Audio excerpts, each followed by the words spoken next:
Os pilotos não podem comer refeições iguais quando estão trabalhando. Imagine que você está em um voo transoceânico. O avião está sobrevoando o Oceano Pacífico. Os comissários de bordo entregam os pratos do jantar. Todos estão apreciando a massa. O molho tem um gosto meio engraçado. Provavelmente está tudo bem, afinal você está comendo uma refeição de avião. Ela não vai ter o gosto de um prato de restaurante 5 estrelas. O tempo passa. Ah não, você estava certo. Tinha mesmo algo errado com a comida. Mas se todos os passageiros tiverem o mesmo problema, os pilotos também terão. Para evitar que ambos fiquem fora de serviço, os pilotos são aconselhados a não comer a mesma refeição ao mesmo tempo. Nesse cenário, se um piloto se sentir mal, o outro pode substituí-lo. Quero dizer, esta não é uma regra declarada imposta pela Administração Federal de Aviação, mas a maioria das companhias aéreas fazem suas próprias regras sobre este assunto. Os comissários de bordo têm acesso a equipamentos ocultos, como desfibrilador, tanque de oxigênio, extintor de incêndio e fita adesiva. Mas provavelmente o equipamento mais interessante que eles possuem são algemas. Esses objetos existem para proteger os passageiros de outros, e às vezes deles mesmos. Acontece que os comissários de bordo têm tudo o que precisam para desarmar um encrenqueiro. Óculos de sol de aviador ficam legais nos pilotos dos filmes, mas na vida real eles não usam óculos polarizados. Em primeiro lugar, eles têm um efeito de redução de brilho, o que pode causar alguns problemas na cabine. Um piloto tem que ler os instrumentos, mas as coisas na cabine de pilotagem, como monitores LCD, emitem luz polarizada. Portanto, um piloto com óculos polarizados descolados não consegue ler os visores com 100% de eficiência. Os pilotos não devem usar esses óculos simplesmente por questões de segurança. Imagine o brilho do reflexo vindo do para-brisa de outro avião e o piloto não ver por causa dos óculos de sol polarizados. Já notou um buraco na cauda de um avião? Bem, a maioria dos aviões comerciais tem. Da próxima vez que você entrar em um avião, olhe mais de perto. O buraco tem um nome chique, Unidade Auxiliar de Energia, ou UAE. Parece um buraco por fora, mas na verdade é um motor de turbina escondido. Na maioria das vezes, a UAE permanecerá desligada durante todo o voo. Ela começará a funcionar quando o avião pousar, fornecendo energia para as luzes da cabine, ar-condicionado e componentes eletrônicos do cockpit. No entanto, não subestime o poder da UAE. Ela também pode fornecer a energia necessária para dar partida nos motores principais. Você assistiu a um vídeo do Incrível e aprendeu o que é UAE. É um quebra-gelo perfeito. Infelizmente, você não está de bom humor. Só quer pegar o avião, pousar e começar suas férias. Mais uma vez, há apenas uma porta para embarcar. Você está no final da fila. Por que os aviões geralmente não têm várias portas? Segundo os especialistas, o maior problema é que a ponte ocupa muito espaço. Quando se embarca em uma aeronave pela frente e por trás, ela ocupa 2 vagas. Isso não é o ideal para os administradores. Os terminais recém-reformados ou construídos tendem a ter embarque duplo em comparação com os terminais mais antigos. Mudando o cenário, vamos passar para um navio de cruzeiro. Existem passagens escondidas e portas secretas em navios. Estes segredos vêm de alguém que entende do assunto. Os funcionários do navio trabalham principalmente em sua área designada. Como um trabalhador se desloca de um lugar a outro sem usar as escadas e portas usadas pelos passageiros? Há uma rede de corredores e escadas ao redor do navio, usados apenas pela tripulação. Falo sério quando digo portas secretas. Elas se misturam com as paredes. Então passam despercebidas por aqueles que não sabem onde elas ficam. Talvez você possa tropeçar em uma por acidente. Aqui está uma pista. Preste atenção nas paredes perto das escadas dos hóspedes. Tente pensar nesses gigantescos navios de cruzeiro como metais flutuantes. Isso me leva a um fato divertido. As paredes da cabine do navio de cruzeiro são magnéticas. Imagine que você está viajando para vários países a bordo de um navio de cruzeiro. Uma viagem de 1 mês. Você coleta ímãs com o tema de cada destino e decora sua cabine. Os verdadeiros fãs de cruzeiros conhecem essa mágica magnética, então já levam alguns ganchos magnéticos em sua bagagem. Dica legal: use os ganchos magnéticos para ter mais lugar para suas coisas em sua cabine. Pendure roupas e acessórios, cartões postais ou chapéus. Por falar em navios, por que alguns têm pequenos buracos jogando água constantemente? Para manter o porão livre de água. Com o tempo, a água se acumula dentro do porão e uma bomba remove a água automaticamente dali. Os navios não têm faróis. Usar faróis pode evitar acidentes. Se eles são usados em carros, por que não em navios? Os faróis são uma fonte de luz, e a luz que sai deles é refletida na fonte de luz em algum momento. Com carros, por exemplo, os faróis funcionam porque a área que você deseja iluminar é estreita, e você pode agir facilmente se vir um obstáculo na estrada. Para os navios, isso é super difícil. A fonte de luz deve ser forte o suficiente para iluminar a área que o capitão deseja ver. Grandes navios cargueiros, por exemplo, precisam de mais de 1,5 km para parar ou agir. Além disso, imagine o quão brilhante deve ser a luz do navio para iluminar toda essa área à frente. A visibilidade deles é graças a diferentes tipos de luzes chamadas luzes de navegação. Elas são pequenas, mas práticas, e iluminam de maneira padronizada para que os navios possam se ver. O interessante é que eles não apenas notam um ao outro no escuro, como também entendem os movimentos e direções um do outro. Aqui está um exemplo. Imagine um navio com duas luzes de navegação. A da frente é mais baixa, próxima ao piso do navio. A outra, nas costas, é alta. Isso significa que a embarcação vai para a direita. Ele pode passar com segurança pelos outros navios sem atingi-los. Os trens não têm cintos de segurança. Isso é um pouco estranho. Sempre que tem um acidente relacionado a trens, surge esse assunto. Praticamente em nenhum lugar do mundo são usados cintos de segurança em trens. Vários estudos têm sido feitos sobre esta questão. Alguns deles criaram simulações de acidentes e os resultados foram surpreendentes. O uso do cinto de segurança em um trem pode aumentar o número de lesões. Nos carros, os cintos são altamente eficazes na proteção do passageiro e são usados o tempo todo. A lógica por trás do cinto de segurança é proteger a pessoa quando uma colisão causa uma desaceleração rápida. Mas os trens carregam tanto impulso que não param rapidamente. Em um avião, os passageiros usam cinto de segurança na decolagem, durante o pouso e se ocorrer turbulência. Não existem tais coisas para trens. Entrar e sair de uma estação não é um risco alto.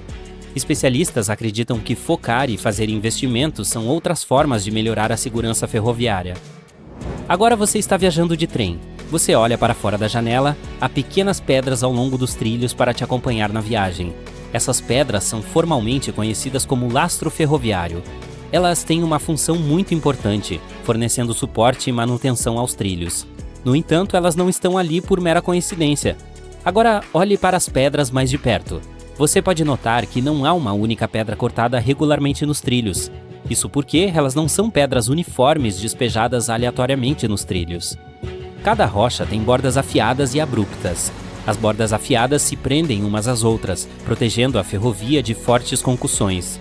Elas facilitam a drenagem da água da chuva forte e impedem de crescer grama e outras ervas daninhas. Agora imagine substituí-las por pedrinhas redondas. Elas vão sair rolando. Por fim, o lastro se espalhará e os trilhos irão se desfazer. E esta é a última coisa que você deseja, especialmente se for um passageiro naquele trem. E aí, sentindo aquela ansiedade na hora de pousar? Não precisa se preocupar, mesmo que você aterrisse em um lugar tão peculiar como o Butão. O que acontece é que o terreno ali é tão extremo que torna a aterrissagem super complicada. O que é interessante quando o assunto é voar lá é que realmente há poucos pilotos certificados para pousar em Butão. Zigue-zaguear em direção ao solo soa como uma verdadeira charada. O Aeroporto Internacional de Paro, no Butão, é frequentemente classificado como um dos aeroportos mais perigosos do mundo. No mundo inteiro, existem apenas 2 companhias aéreas que voam para esse aeroporto. Cerca de 10 anos atrás, havia apenas 8 pilotos autorizados a voar para lá, mas hoje o número é um pouco maior. Mesmo assim, há algo ainda mais difícil do que o Aeroporto Internacional de Paro no Butão.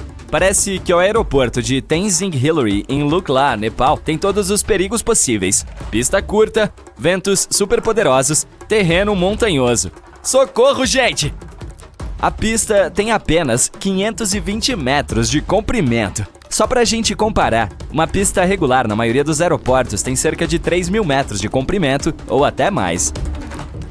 Muitos aeroportos têm tapetes em suas áreas de embarque. Isso geralmente vem com outros benefícios: tetos baixos, assentos confortáveis e iluminação agradável e natural. É desnecessário dizer que toda essa decoração custa um belo dinheiro aos aeroportos e os tapetes não são tão fáceis de limpar quanto os pisos. Mas o fundamental aqui é que eles criam uma sensação de aconchego para os passageiros que esperam seu voo, fazendo-os ficarem mais relaxados. Bom, desculpe quebrar a magia pra você, mas as coisas não são assim só pra fazer você se sentir bem. De acordo com pesquisas, os passageiros calmos têm cerca de 7 a 10% mais chances de ir às vitrines e comprar algo. Portanto, ao investir no conforto dos passageiros, é provável que os aeroportos aumentem sua própria renda. Olha só, quanto a gastar dinheiro no aeroporto, existe um nome para os primeiros 60 minutos que se passam após o seu check-in. É a hora de ouro, que se refere ao tempo durante o qual os passageiros gastam estatisticamente mais dinheiro nas lojas e no duty free. Ter poltronas mais confortáveis nessas áreas bem em frente às lojas é um truque inteligente para atrair pessoas às compras. Vamos admitir que se sentar em uma cadeira confortável enquanto olha uma vitrine pode ser tentador. E isso é exatamente o que os aeroportos querem que você sinta. Você sabe como funciona. Você chega ao controle de segurança e, de repente, na sua bagagem de mão tem algo proibido e você não pode embarcar com isso. Adeus, garrafa d'água. Na verdade, você pode enviá-la para qualquer endereço dentro do país. Quanto à bagagem não reclamada, ela é normalmente armazenada por cerca de 60 dias. As coisas retiradas pela segurança e não reclamadas também podem ser vendidas em leilões especiais e são entregues em todo o mundo. A maioria dos aeroportos tem especialistas específicos chamados profilers. Essas pessoas praticam o que é chamado de spot, ou triagem de passageiros por técnica de observação. Eles analisam cuidadosamente expressões faciais, gestos e comportamentos para detectar pessoas suspeitas. O trabalho deles é perceber os sinais não verbais de ansiedade, como pessoas lambendo os lábios, inquietas ou olhando muito ao redor. Se um profiler notar uma pessoa agindo de forma estranha, pode convidá-la para uma inspeção. Nesse momento, o agente conversa com essa pessoa para tentar saber mais sobre ela. O profiler trabalha tanto nos terminais principais como no controle de passaportes. A pergunta típica que ele faz é: qual é o objetivo da sua visita? Em seguida, verifica a reação da pessoa a essa pergunta. Por mais reservado que seja um passageiro, se ele tiver algo a esconder, os oficiais descobrirão graças a indícios mínimos no comportamento da pessoa.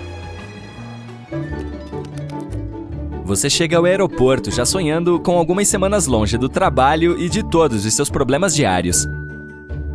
Aí estaciona seu carro e descobre que vai custar uma pequena fortuna deixá-lo no aeroporto. Por que tão caro? Os estacionamentos de aeroportos são um negócio como qualquer outro. O terreno em que eles são construídos, a construção do espaço e a manutenção de tudo isso, uma vez que já esteja em operação, custam uma bela quantia de dinheiro. E alguém tem que pagar essa conta, é claro. Além disso, estacionar ao lado de um aeroporto é simplesmente conveniente, o que aumenta o custo final. Se você não estiver pronto para liberar essa graninha e desfrutar desse conforto extra, é melhor pegar um táxi ou pedir a um amigo para levá-lo. Os contrails, essas trilhas brancas que os aviões muitas vezes deixam para trás em altitudes elevadas, são facilmente confundidos com fumaça de motor, mas a maioria não passa de vapor de água. Durante um voo, a umidade no ar se acumula nos motores antes de ser ventilada. O ar quente e úmido que deixa os motores se mistura com o ar frio e seco encontrado em altas altitudes, resultando em longas linhas finas de vapor. A umidade determina quando os contrails se formam e por quanto tempo eles permanecem visíveis. Se já estiver úmido lá em cima, então há mais água e o contrail é mais proeminente. E se estiver frio, as gotículas podem se transformar em gelo, ficando para trás por muito mais tempo. Pode parecer estranho que a tripulação de voo se preocupe com as cortinas das janelas, checando se elas estão abertas ou fechadas. A principal razão é garantir que os olhos dos passageiros se ajustem à luz externa. Na maioria das vezes, é apenas uma questão de acordar as pessoas ou fazê-las dormir. Mas em uma emergência, a última coisa que a tripulação quer é que as pessoas parem para piscar antes de evacuar o avião. Outra razão para que todas as cortinas permaneçam levantadas quando o avião está prestes a decolar ou aterrissar é garantir que a tripulação de terra veja se há algum problema a bordo. Por exemplo, se houver um incêndio na cabine, a tripulação de terra perceberá imediatamente e agirá de acordo. Se as cortinas estiverem baixas, eles podem perder um tempo precioso para resgatar os passageiros e a tripulação. Olhando pela janela sobre a asa do avião, você pode ver um pequeno gancho duplo amarelo. Parece estranho, pois pode mexer com a aerodinâmica, mas isso está lá para sua segurança.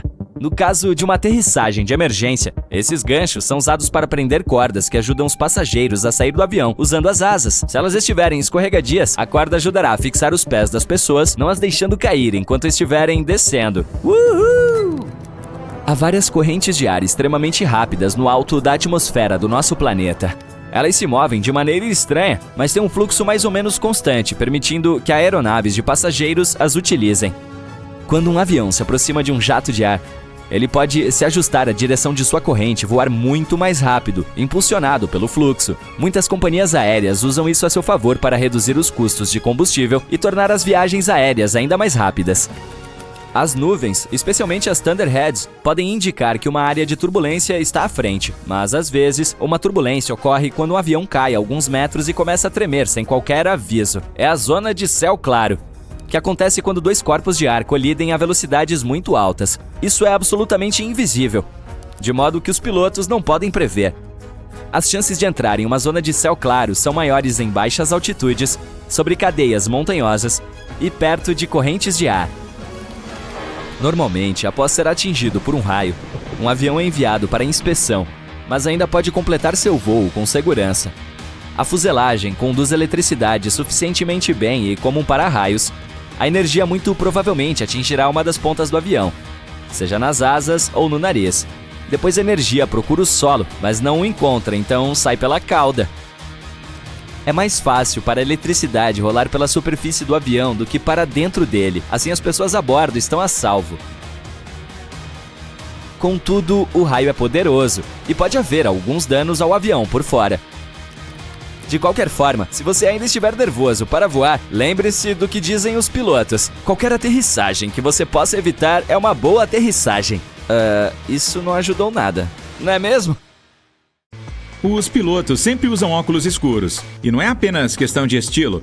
Eles são responsáveis por muitas vidas na aeronave, portanto precisam enxergar bem o tráfego aéreo, identificar todas as luzes, símbolos e marcações, bem como todos os botões e manuais, sem nenhum problema. É fundamental que tenham a saúde perfeita e, mais especificamente, a visão. Os pilotos podem fazer diversos exames todos os anos para confirmar que estão bem e capazes de continuar trabalhando. As pessoas com problemas de visão não se qualificam para essa profissão. Esse sentido é provavelmente a qualidade mais importante que esse profissional precisa ter, e ele deve cuidar dos olhos para mantê-la perfeita ao longo de toda a carreira.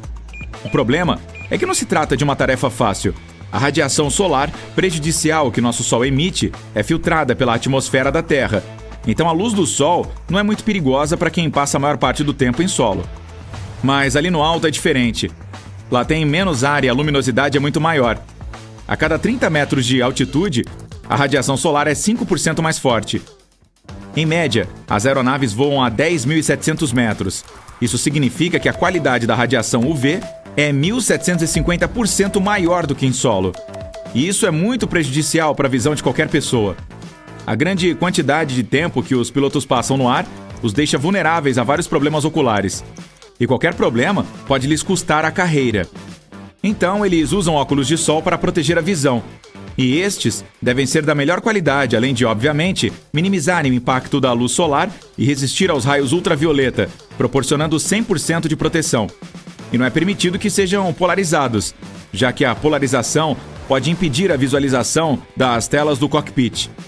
O acessório deve fornecer a melhor clareza, diminuir a fadiga ocular e até mesmo minimizar a deformação da cor, para que os pilotos possam enxergar como se estivessem sem óculos. A decolagem e a aterrissagem são as etapas mais cruciais e perigosas de um voo. Para garantir a segurança de todos, as regras são especialmente rígidas. Uma delas é ativar o modo avião nos aparelhos celulares.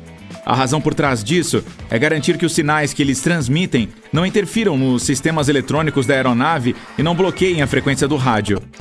Você provavelmente já viu aqueles barulhos que as caixas de som fazem quando o seu telefone vai receber uma ligação e está perto delas. Esses sons são o que o piloto ouve enquanto se comunica com o controle de tráfego aéreo. Mesmo um segundo de interferência pode causar muita confusão entre eles e os controladores que monitoram de perto o voo. Não é que todo celular seja um problema, apenas alguns tipos são.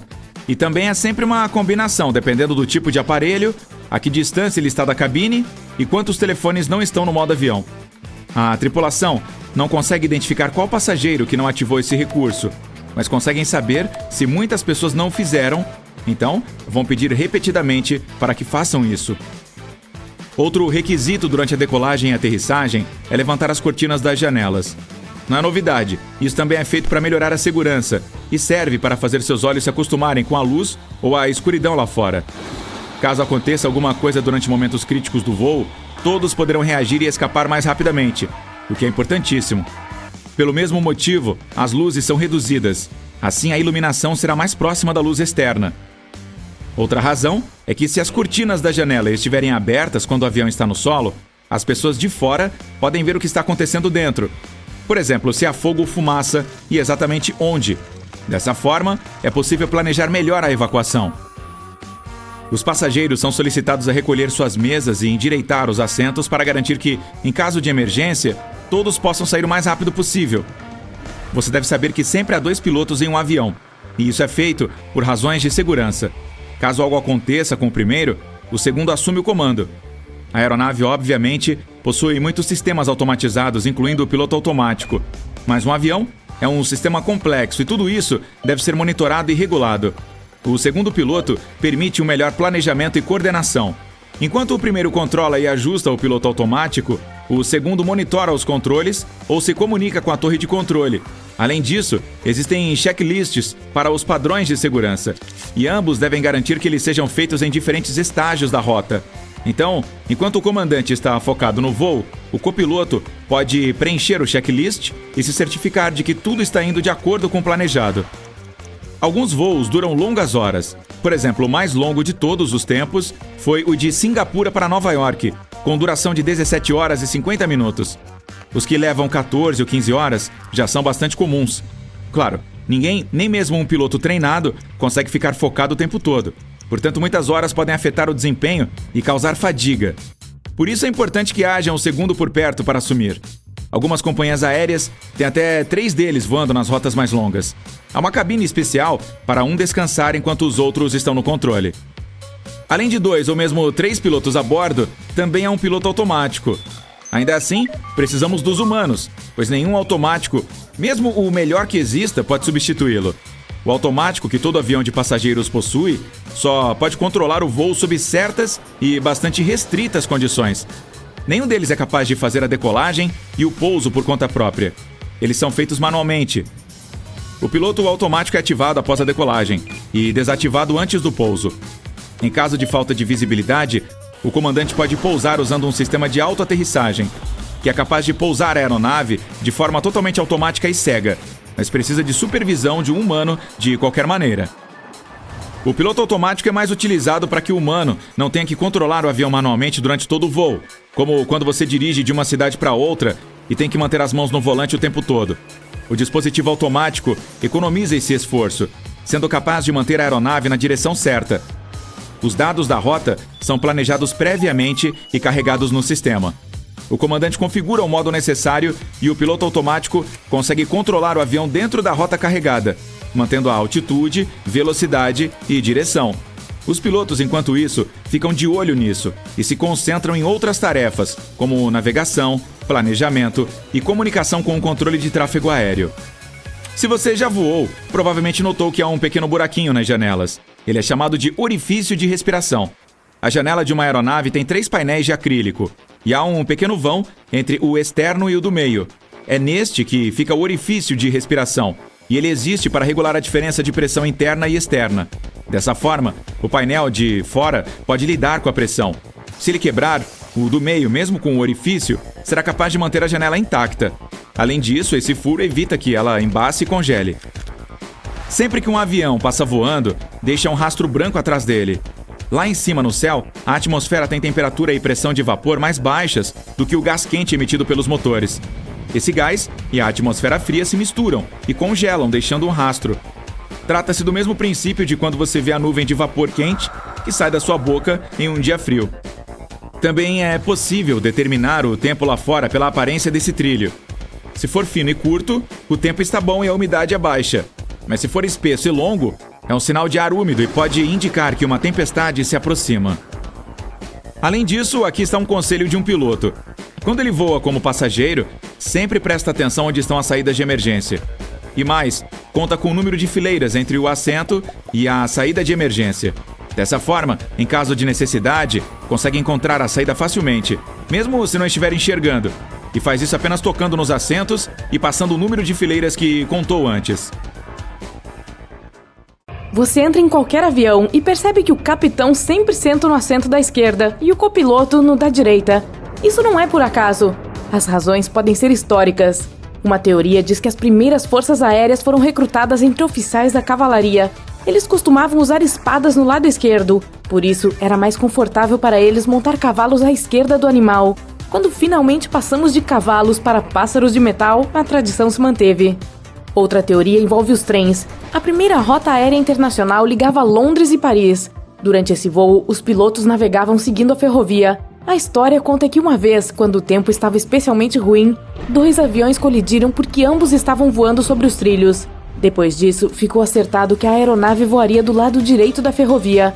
Os pilotos precisavam sentar no lado esquerdo do avião para ver quanto de espaço teriam para as aeronaves que se aproximavam à sua esquerda.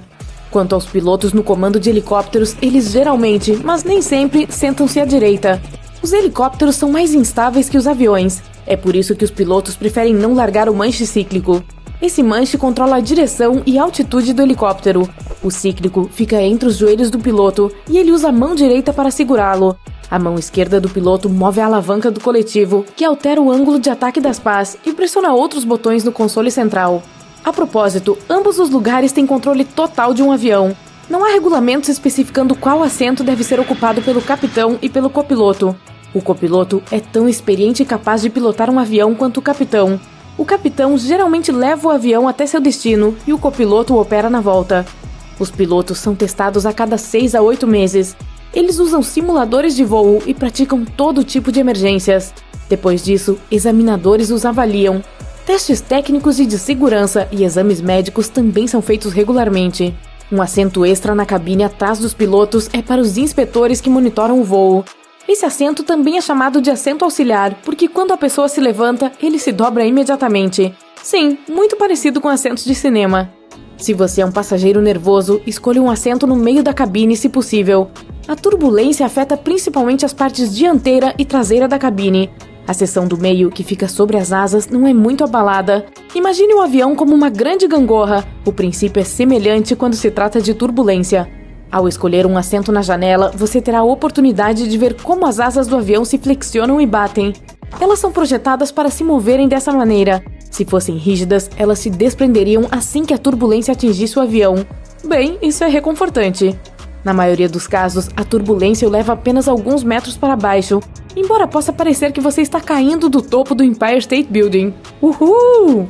Se a turbulência for forte o suficiente para os pilotos pedirem aos comissários de bordo que se sentem, o avião pode cair de 3 a 6 metros. A turbulência mais severa é super rara, mas pode fazer um avião cair 30 metros. Com uma população de apenas 730 mil habitantes, o Alasca tem quase 8 mil pilotos. Isso é mais que 1% do estado inteiro. Há 6 vezes mais pilotos e 16 vezes mais aeronaves por pessoa do que no resto dos Estados Unidos. Isso pode parecer estranho para a maioria das pessoas, mas voar é algo comum no Alasca. Apesar de ser o maior estado dos Estados Unidos e maior do que os próximos 3 maiores estados juntos, ele tem uma das menores redes rodoviárias do país. Apenas 20% de seu território é acessível por estradas, então ter um barco ou um avião facilita muito a vida dos alasquianos. Ter uma população menor tem também suas vantagens. O Alasca tem 16 parques nacionais, mais de 12 mil rios e cerca de 100 mil geleiras. Para quem deseja ficar mais próximo da natureza, o Alasca é uma excelente opção de turismo. Dá até para ver a aurora boreal de lá.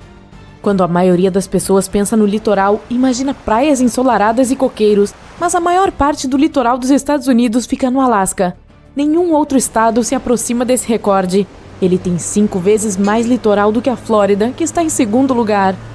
O Alasca tem a menor densidade demográfica. Sua população é tão pequena em relação à sua extensão territorial que, se Manhattan tivesse a mesma densidade demográfica, apenas 16 pessoas viveriam lá. A cidade de Nova York é bem menor que o Alasca em termos de tamanho geográfico, mas há mais pessoas lá do que em quase 40 outros estados. Há mais de 10 mil pessoas por quilômetro quadrado nessa cidade.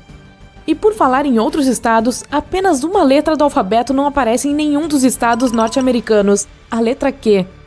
O Arizona produz tanto algodão por ano que daria para fazer 2 camisetas para cada norte-americano que vive lá. O Empire State Building é tão grande que tem seu próprio CEP, 10118. É quase como se fosse outra cidade. Se você estiver na rua e alguém deixar cair uma moeda do topo do Empire State, não se preocupe. Quanto mais rápido ela cai, mais a resistência do ar aumenta. Então ela não vai alcançar uma velocidade suficiente para lhe machucar, mas pode doer um pouquinho. Os cientistas descobriram uma espécie única de formiga que só vive na cidade de Nova York. Elas foram encontradas em apenas uma faixa de 14 quarteirões. Foram até apelidadas de Manhattans, algo como Formanhattans. O primeiro voo comercial norte-americano com passageiros aconteceu em 1914.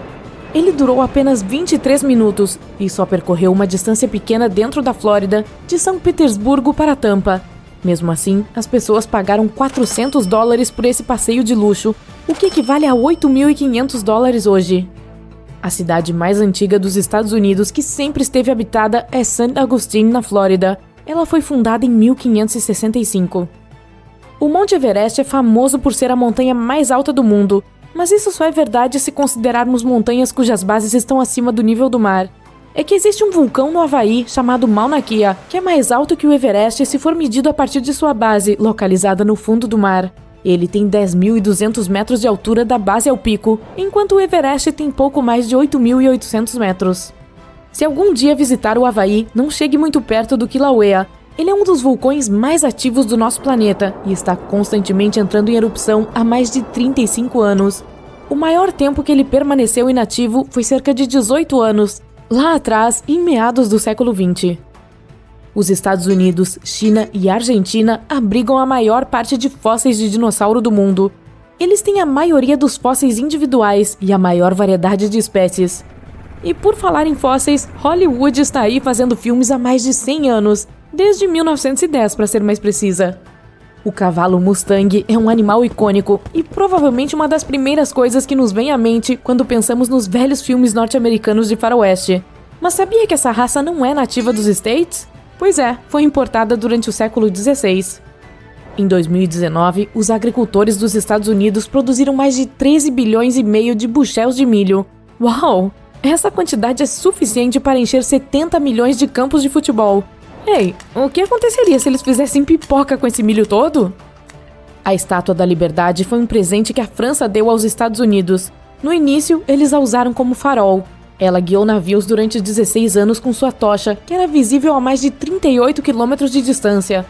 Então, os Estados Unidos resolveram retribuir o presente e deram à França uma Estátua da Liberdade menor 3 anos depois. Ela está lá até hoje, fica em Paris. Há mais de 14 mil restaurantes McDonald's espalhados pelos Estados Unidos, menos em Montpellier, capital de Vermont. Uma vez, o McDonald's criou um brócolis com sabor de chiclete para tornar essa opção saudável mais atraente. Só que não deu muito certo. O micro-ondas foi inventado pelo engenheiro estadunidense Percy Spencer. Sua criação maravilhosa foi recompensada com um bônus de apenas $2. Aliás, $29 considerando a inflação. Os Estados Unidos imprimem 26 milhões de notas por dia. Cada cédula pode custar até 11 centavos para ser produzida, e grande parte desse custo é com tinta e outros materiais. São 9 toneladas de tinta por dia. O dinheiro de papel dos Estados Unidos não é feito de papel. Na verdade, ele é composto por 75% de algodão e 25% de linho. Em Montana, há mais vacas que pessoas. A proporção é de quase 3 vacas para cada humano. Um norte-americano comum passa 4 anos e meio em cada emprego. Se você pegar um elevador para o topo da Torre Willis, em Chicago, durante um dia sem nuvens, conseguirá enxergar de 64 a 81 quilômetros de distância, o que significa que você verá 4 estados: Michigan, Wisconsin, Indiana e Illinois. Em Arkansas, é proibido buzinar em frente a uma lanchonete após as 9 da noite. Essa certamente está entre as leis norte-americanas menos bizarras. Na Geórgia, as galinhas estão proibidas de atravessar a rua. Enquanto isso, em Connecticut, você não pode atravessar a rua plantando bananeira. Se for a Baltimore, em Maryland, você não pode entrar no cinema com seu leão de estimação. E se estiver cansado de ver outdoors à margem das rodovias, é melhor ir para o Havaí. Lá, eles foram banidos em 1920. Os Estados Unidos estão entre os 10 países com maior biodiversidade do mundo. 3/4 dos tornados mundiais acontecem lá. Caramba, que azar, hein? O Parque Nacional de Everglades, na Flórida, é o único lugar do planeta onde crocodilos e jacarés coexistem. Os jacarés têm focinhos menores e mais arredondados, enquanto os crocodilos têm focinhos compridos e pontudos. Quando um jacaré fecha a boca, não dá pra ver seus dentes, mas quando um crocodilo faz isso, os dentes de trás aparecem sobre seu lábio superior. Olha, francamente, eu é que não vou chegar perto pra confirmar se isso é verdade. O Lago Superior é o maior lago de água doce do mundo. Ele é tão grande que, se conseguíssemos esvaziá-lo, daria para cobrir o território inteiro das Américas do Norte e do Sul com 30 centímetros de água. Os norte-americanos construíram a barragem Hoover para controlar as enchentes, produzir energia hidrelétrica e obter água de irrigação. A construção dessa represa precisou de tanto concreto que daria para esticá-lo pelo país inteiro, ou ser usado para construir uma estrada de 2 vias de Nova York a São Francisco. Os norte-americanos gostam tanto de pizza que comem cerca de 405 mil metros quadrados desse alimento todos os dias. Se tirássemos a água de todos os rios do mundo e a despejássemos no Grand Canyon, ele ficaria cheio apenas pela metade. Seu território inteiro consegue armazenar 7 quatrilhões e meio de água. Isso é um 7 com 15 zeros. Agora, o título de estado que fala mais rápido vai para o Oregon.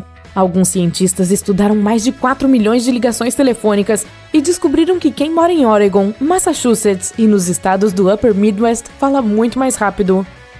Você pode encontrar a palavra Peachtree ou pessegueiro como nome de mais de 70 ruas de Atlanta, na Geórgia. Peachtree Circle, Peachtree Street, Peachtree Center Avenue e assim por diante. Quanto pêssego, hein? O Lago Crater, no Oregon, é o mais profundo dos Estados Unidos, com quase 600 metros de profundidade. Esse lago é tecnicamente um vulcão ativo, mas não entra em erupção há muito tempo, então é seguro nadar nele em certos momentos. Mas prepare-se, pois ele é muito gelado. A energia acabou de novo. Em muitos casos, isso é causado por animais. Mais de 1000 quedas de energia são causadas por animais por ano por lá, e os esquilos são responsáveis por 10% delas. O Parque Nacional de Yellowstone tem mais de 11 mil anos de idade e é maior que os estados de Delaware e Rhode Island juntos. Ele tem mais de 10 mil geysers, fontes termais, poços de lama e outras atrações hidrotermais que correspondem à metade da quantidade total que se encontra no mundo todo. Só não nade neles, senão seu corpo vai cozinhar. Imagine que está completamente cinza e nublado. Você está no seu assento e não consegue ver nada. De repente, o avião sai da nuvem e pousa na pista. Peraí, como isso aconteceu? O piloto não conseguia ver nada. O sistema que a maioria dos aeroportos usa para pousar é chamado de sistema de pouso por instrumento. Para pousar com segurança no lugar certo, o avião deve seguir uma determinada trajetória. Vamos projetá-la no ar. Então, existem 2 caminhos para um avião voar, um vertical e um lateral. Eles se cruzam em um ângulo reto e criam uma cruz no meio. É exatamente por aí que o piloto precisa voar para chegar ao ponto certo no solo. No painel de instrumentos, um piloto tem um display que mostra se o avião está mantendo os caminhos vertical e lateral exatos necessários. Se algo estiver errado, o avião pode ser facilmente ajustado de acordo com o instrumento. Assim que a aeronave sai das nuvens, o piloto também pode ver o solo com seus próprios olhos e pousar com segurança. Talvez você já tenha notado que às vezes os aviões tomam banho com água. 2 caminhões de bombeiros param em ambos os lados da aeronave e disparam 11 mil litros de água nele na chegada. Isso cria um belo arco de água seguido por um arco-íris. Se chama saudação de água ou chuva de afeto e é feito para, mostrar afeto. É feito para saudar os aviões que adicionaram um novo destino à sua rota e acabaram de pousar pela primeira vez. Também pode ser usado para dar as boas-vindas a um novo avião, ou para homenagear o último voo de uma determinada aeronave. Mas provavelmente a ocasião mais emocionante é a da despedida de um capitão que acaba de terminar seu último voo. Você pode pensar que é apenas um desperdício de água, mas isso não é verdade. Incêndios não acontecem o tempo todo, então os bombeiros raramente usam seus equipamentos. A saudação de água também se torna uma verificação ocasional do equipamento para garantir que tudo está funcionando corretamente. Pode acontecer que você tenha comprado o assento próximo à janela, mas entre no avião e seu assento não tenha janela, ou ela fique bem longe. Bem, por que as fileiras e as janelas não combinam em primeiro lugar? Pois é assim mesmo. Na verdade, todos os aviões são projetados para que os assentos e as janelas se alinhem. No entanto, quando uma companhia aérea compra uma aeronave, pode colocar alguns assentos adicionais, reduzindo um pouco o espaço entre as fileiras. Dessa forma, eles têm mais assentos, mais passageiros e vendem mais passagens. Mas você ganha menos espaço para as pernas e possivelmente perde a janela. Se você já voou, provavelmente notou aqueles pequenos buracos nas janelas. Uma janela de avião tem 3 vidraças de acrílico. Esse pequeno orifício fica no acrílico do meio e serve para regular a enorme diferença de pressão dentro e fora da cabine. Dessa forma, o painel externo pode lidar com a carga. Se o painel externo quebrar, o do meio, mesmo que com um orifício, será capaz de manter a janela intacta. Além disso, esse buraco evita que as janelas embacem. Talvez você tenha percebido que sempre se entra no avião pelo lado esquerdo. Em primeiro lugar, o capitão geralmente se senta desse lado. Dessa forma, é mais fácil para o capitão alinhar o avião com a ponte de embarque e desembarque do terminal. Além disso, a aeronave é abastecida e carregada com a bagagem do lado direito. Se os passageiros entrarem pela esquerda, a tripulação pode seguir fazendo seu trabalho sem ser perturbada. Se você já voou à noite, deve ter notado que um avião tem luzes piscando nas asas. Bom, no total, existem vários tipos de luzes, então vamos ver para que servem. Na frente do avião, a meia altura da roda do nariz, há luzes de táxi e de decolagem. Luzes de táxi são usadas quando o avião está no solo. Elas apontam a linha reta e iluminam a pista de taxiamento. A luz de decolagem é mais forte e acende quando o avião está prestes a decolar. Abaixo, também há luzes de runway turn-off. Elas iluminam o caminho em um ângulo mais amplo para que o piloto também possa ver as saídas e curvas da pista. Em ambos os lados do avião, há luzes de varredura da asa e do motor. Elas são usadas para verificar se há algum dano às asas ou algum gelo após voar através das nuvens. Na parte inferior do avião, há uma luz vermelha brilhante piscante, que é chamada de luz anticolisão. É usada para mostrar que o avião está se movendo e é perigoso se aproximar dele. Deve ser ligada logo antes de dar partida no motor e desligada apenas quando o motor parar de funcionar. Sob as asas estão as luzes de pouso. Elas são mantidas ligadas até que o avião alcance a altura de 3.000 metros. Então, ao se aproximar do solo, elas são ligadas a 3.000 metros novamente para tornar o avião mais visível.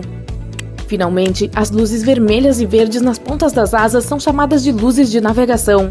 Na verdade, existem 3 delas, tem outra, branca, na cauda do avião. Da perspectiva do piloto, a luz do lado direito é verde, a do lado esquerdo é vermelha. Elas têm um ângulo de abertura de 110 graus. A luz branca na cauda tem um ângulo de abertura de 140 graus, então juntas elas fazem toda a volta de 360 graus. Essas luzes são usadas para que pilotos ou outros aviões possam determinar em que direção uma aeronave está voando. Há também luzes estroboscópicas de alta intensidade. Elas são 3 luzes brancas que piscam, uma em cada asa e uma na parte de trás do avião. Elas são ligadas quando o avião está na pista, de modo que a aeronave fique visível para outros aviões que precisem usar a mesma pista. Por fim, há luzes que iluminam o logotipo da empresa no avião. Existem 2 maneiras possíveis de um avião descer: a descida direta e a indireta. Os instrumentos no painel mostram a altitude do avião. Digamos que seja 27.000 pés, aproximadamente 8.000 metros. O piloto também sabe a velocidade, que é de 300 nós, pouco mais de 550 km por hora. Agora é preciso descobrir quanta distância é necessária perder para chegar. Se o aeroporto estiver próximo ao nível do mar, a aeronave precisa descer exatamente 90 milhas náuticas, que são 170 km. Se dividirmos 27.000 por 300, teremos as 90 milhas náuticas. Essa é a distância mínima necessária para a descida, que é uma linha reta do avião até a pista. Bom, imagine agora que estejamos voando para o aeroporto de Sucre, na Bolívia. Ele está localizado a 10.000 pés, aproximadamente 3.000 metros acima do nível do mar. Portanto, 27.000 menos 10.000 igual a 17.000 pés. Então, o piloto só terá que descer 17.000 pés em vez dos 27.000. Neste caso, a distância mínima também é menor e é igual a 17.000 dividido por 300, que é igual a cerca de 57 milhas náuticas em vez de 90. No entanto, ainda mais matemática é necessária porque você não pode descer com essa velocidade o tempo todo. Parte dela deve ser perdida. Em média, os pilotos reduzem a velocidade para 200 nós. Eles perdem cerca de 10 nós por milha náutica. Portanto, se a velocidade é de 300 nós e precisamos chegar em 200, temos que perder 100 nós. Se dividirmos os 100 por 10 nós, saberemos que temos 10 milhas náuticas para reduzir a velocidade. Bom, eles também levam em consideração o vento, mas vamos deixar isso de lado para que não fique complicado demais. Afinal, não estamos em uma aula de matemática. Então, essa distância adicional necessária para perder a velocidade é somada à distância direta calculada. Assim, 90 milhas mais 10 milhas dá 100 milhas. Se levarmos em conta o vento, coisa que os pilotos normalmente fazem, essa distância também soma a total. Portanto, o piloto deve iniciar a descida a 100 milhas, 160 km da pista. A cada 3.000 metros, o piloto deve verificar se eles estão no caminho certo e ajustar a velocidade vertical de acordo até finalmente pousar. Mas pode acontecer que o controlador não dê permissão para descer quando já é necessário começar a descida por causa do tráfego. Isso significa que o piloto continua avançando sem descer, afastando-se do perfil de descida. Quando ele finalmente obtém a permissão, já está fora dos parâmetros. Então, você não pode chegar ao aeroporto se não forem feitos os ajustes necessários. Há duas coisas a serem feitas nesse caso. Primeiro, o avião pode ser inclinado para baixo. O piloto leva o avião abaixo do perfil de descida o mais rápido possível. Dessa forma, ainda pode haver espaço e tempo suficientes para desacelerar o avião novamente antes de pousar. Outra forma é solicitar mais quilômetros de pista. Se o piloto perceber que não há como perder altitude e velocidade suficientes para pousar, ele não voa diretamente para o aeroporto. Ele pode dar algumas voltas para aumentar a distância a fim de ter mais tempo de reduzir a altitude e a velocidade, e então, finalmente pousar. Está chovendo lá fora quando você entra no avião. Se estivesse em um carro, acionaria os limpadores de para-brisas e os faróis depois de girar a chave na ignição. Mas será que os pilotos fazem isso? As aeronaves despertam tantas dúvidas na gente. Chegou a hora de ter algumas respostas. Os aviões têm limpadores de para-brisa? Sim, os comerciais têm, mas são usados apenas durante o taxiamento, a decolagem e o pouso. Assim que uma aeronave atinge sua altitude de cruzeiro, os pilotos os desligam. A velocidade é suficiente para limpar a chuva do vidro. Os monomotores podem nem ter limpadores, pois a corrente de ar que sai da hélice é suficiente para tirar a água do vidro. O que acontece quando um avião perde o motor durante o voo? Bem, nesse caso o piloto diz: "Ei, alguém viu meu motor por aí? Estava aqui um segundo atrás." Não acontece nada especial. A aeronave simplesmente continua voando. Aquelas que cruzam oceanos ou longas distâncias possuem certificados que dizem por quanto tempo podem continuar assim. Por exemplo, o Boeing 787 é capaz de voar mais de 5 horas sem o segundo motor. E isso é tempo suficiente para planejar um pouso seguro. Por que faz tanto frio dentro dos aviões? A temperatura interna é de aproximadamente 23 graus, a mesma da maioria dos escritórios. Mas você sente muito frio porque está parado, então seu corpo não produz muito calor para se aquecer. A tripulação não aumenta a temperatura porque o ar quente pode fazer alguns passageiros desmaiarem durante a viagem. Os aviões têm buzina? Sim, e alguns têm toda uma seção de trompetes. Na verdade, eles têm, mas os pilotos não as usam para espantar pássaros ou chamar a atenção de outras aeronaves no céu. Ei, sai da frente, cara! Você ouve aquele toque estridente só quando o avião está parado no chão. Tipo quando o engenheiro está checando alguma coisa no cockpit e quer chamar a atenção de algum membro da tripulação. Por que os aviões deixam rastros no céu? Isso acontece quando o motor queima combustível. Ele ejeta água e dióxido de carbono, que se misturam com a atmosfera. Como o ar é frio em grandes altitudes e essa mistura é quente, a água condensa e pode congelar, criando aquelas caudas brancas. Os aviões têm freios? Sim, eles têm freios multidisco feitos de um material de aço carbono, parecidos com os do seu carro, mas não são suficientes para deter uma aeronave quando ela encosta no chão. O sistema de freio também inclui superfícies diferentes que saem das asas e interrompem o fluxo de ar. A porta de um avião pode abrir durante o voo? A pressão da cabine é a força que não deixará isso acontecer. Se alguém tentasse fazer isso, teria que lidar com mais de 11.000 quilos de pressão, o peso de uma âncora de navio. Além disso, há parafusos bem firmes dentro da estrutura que seguram a porta no lugar. O que acontece quando um raio atinge um avião? As estatísticas dizem que isso acontece com toda a aeronave comercial, pelo menos uma vez por ano. Mas as peças metálicas e os sistemas de proteção anti-raio impedem que a eletricidade se acumule. Então, na maioria dos casos, isso deixa apenas uma queimadura na superfície.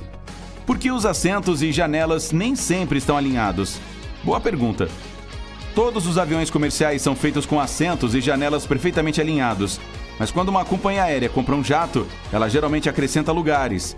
Mais deles significam mais passageiros e mais passagens vendidas, e menos visão e menos espaço para esticar as pernas. Tá vendo como as coisas funcionam? Por que os comissários de bordo tocam no compartimento de cima? Você pode pensar que eles estão checando se estão bem fechados, mas não. Apenas usam um corrimão que fica escondido no fundo desse compartimento para andar com mais estabilidade pelo corredor. Qual a finalidade daquelas marcas espirais dentro dos motores? Como os funcionários do aeroporto usam proteção para ouvidos, não podem confiar neles para decidir se é seguro se aproximar do avião. Ver aquela espiral girando nos motores os faz manter distância. Por que as janelas têm furos? Na verdade, essas janelas têm 3 painéis de acrílico. O buraquinho fica no do meio. Ele ajuda a regular a enorme diferença de pressão dentro e fora da cabine, para que o painel possa aguentar a carga. Se o de fora quebrar, o do meio, mesmo com um furo, é suficiente para manter a janela intacta. Esse furo também impede que ela embace. Por que as asas têm ganchos? Se o avião precisar fazer um pouso de emergência na água, os passageiros terão que pisar nas asas escorregadias para sair dele. É por isso que os membros da tripulação prendem uma ponta da corda na moldura da porta e a outra na asa, usando o gancho. Outra corda é presa em um segundo furo, guiando os passageiros em segurança pela asa até o bote salva-vidas. Por que as asas têm luzes de cores diferentes? Por causa do Natal? Não. A luz vermelha na ponta da asa esquerda, a verde da direita e a branca na cauda formam a iluminação de navegação. Isso indica a outros pilotos qual é a posição da aeronave e para qual direção ela está se movendo. Os aviões têm chave de ignição? Como a chave de ignição geralmente é uma medida de segurança, a maioria dos jatos comerciais não precisa disso. Eles ficam trancados em hangares sob vigilância 24 horas por dia. Para acionar o motor, o piloto só precisa pressionar e girar alguns botões. Mas aeronaves menores e particulares, como o Cessna, têm a chave de ignição para dar partida no motor e até travas nas portas. Por que há triângulos acima das janelas? Esses adesivos pretos ou às vezes vermelhos permitem que a tripulação saiba por qual janela é melhor olhar quando quiserem checar as partes móveis das asas. Se você sente enjoo durante o voo, tente escolher um assento entre os triângulos para ter uma viagem mais tranquila. Como ganhar espaço extra no avião? Se tiver a sorte de sentar perto do corredor, existe um botão mágico perto da dobradiça debaixo do braço do banco. Basta pressioná-lo e o braço do assento vai subir e ficar na parte de trás. Por que a maioria dos aviões é branca? Essa cor reflete o sol melhor do que qualquer outra, ajudando a resfriar a aeronave. Fica mais fácil enxergar qualquer rachadura, amassado, vazamento e outras falhas em uma superfície branca. E a pintura acrescenta mais 545 quilos, fazendo aumentar o consumo de combustível. As companhias aéreas economizam mais não pintando suas máquinas. Por que os aviões não têm paraquedas para os passageiros? Assim como a pintura, os paraquedas também fariam a aeronave pesar mais, cerca de 3.600 quilos. Além disso, para saltar, os passageiros precisariam de pelo menos 4 horas de treinamento para aprender a segurar o equipamento. E, para completar, saltar de um avião que está a 11.000 metros de altura não é seguro, pois as temperaturas nessa altitude são mais frias que no Ártico, menos 54 graus. Por que os aviões não podem voar quando está fazendo calor? As moléculas no ar quente ficam muito mais espalhadas. Para levantar uma aeronave, é necessário ar denso. É por isso que é mais difícil decolar quando a temperatura aumenta. Além disso, o sol escaldante pode superaquecer a maquinaria interna ou até derreter algumas de suas peças. Então, se estiver fazendo 40 graus lá fora, seu voo pode ser remarcado. Por que as janelas são arredondadas? As primeiras aeronaves comerciais da história tinham janelas quadradas. Mas, depois de um tempo, elas começaram a voar em altitudes maiores, que exigiam que a cabine fosse pressurizada. A frequente pressurização e despressurização deformava e até quebrava os cantos das janelas. Então, elas foram trocadas por arredondadas, que suportam mais a pressão. Como as máscaras de oxigênio funcionam? Muito bem, por sinal. Se a cabine for despressurizada em altitude de cruzeiro, ela perde oxigênio. As máscaras fornecem isso, mas só por 15 minutos. Mas tudo bem, esse tempo é suficiente para o piloto descer para menos de 3.000 metros de altitude, onde o ar tem mais oxigênio e as pessoas conseguem respirar normalmente. O que causa a turbulência? A viagem tem solavancos por causa de 3 coisas: tempestades, montanhas e correntes de jato. Assim como o mar, o ar cria ondas quando encontra uma montanha. E às vezes ele não tem para onde ir, formando correntes fortes que atingem a aeronave. As correntes de jato são montes de ventos rápidos que surgem quando massas de ar quente colidem com as frias. E as nuvens de tempestade empurram o ar, criando ondas imprevisíveis. Por que os aviões despejam combustível às vezes? Se houver um pouso de emergência, os pilotos precisam se livrar rapidamente do excesso de peso. Como o combustível não foi usado, é ejetado. Quanto mais leve a aeronave estiver, mais suave será o pouso, sem pneus estourados ou fogo. Por que as portas ficam do lado esquerdo? O comandante geralmente fica nesse lado, então alinhar o avião com a ponte do terminal fica mais fácil. O abastecimento e a armazenagem das bagagens são feitos no lado direito. Com os passageiros entrando pelo esquerdo, essas atividades não são interrompidas. Por que as luzes são diminuídas durante a decolagem e o pouso? Seus olhos levam cerca de meia hora para se ajustar totalmente à escuridão. Diminuir as luzes à noite ou de madrugada os prepara para o caso de uma evacuação de emergência. As luzes são escurecidas durante o dia para poupar um pouco de energia do motor. Porque a maioria dos assentos é azul. Essa cor é psicologicamente associada à segurança e confiança, e é usada para que os passageiros que têm medo se sintam menos ansiosos. Além disso, as manchas e sujeiras ficam menos visíveis em assentos azuis.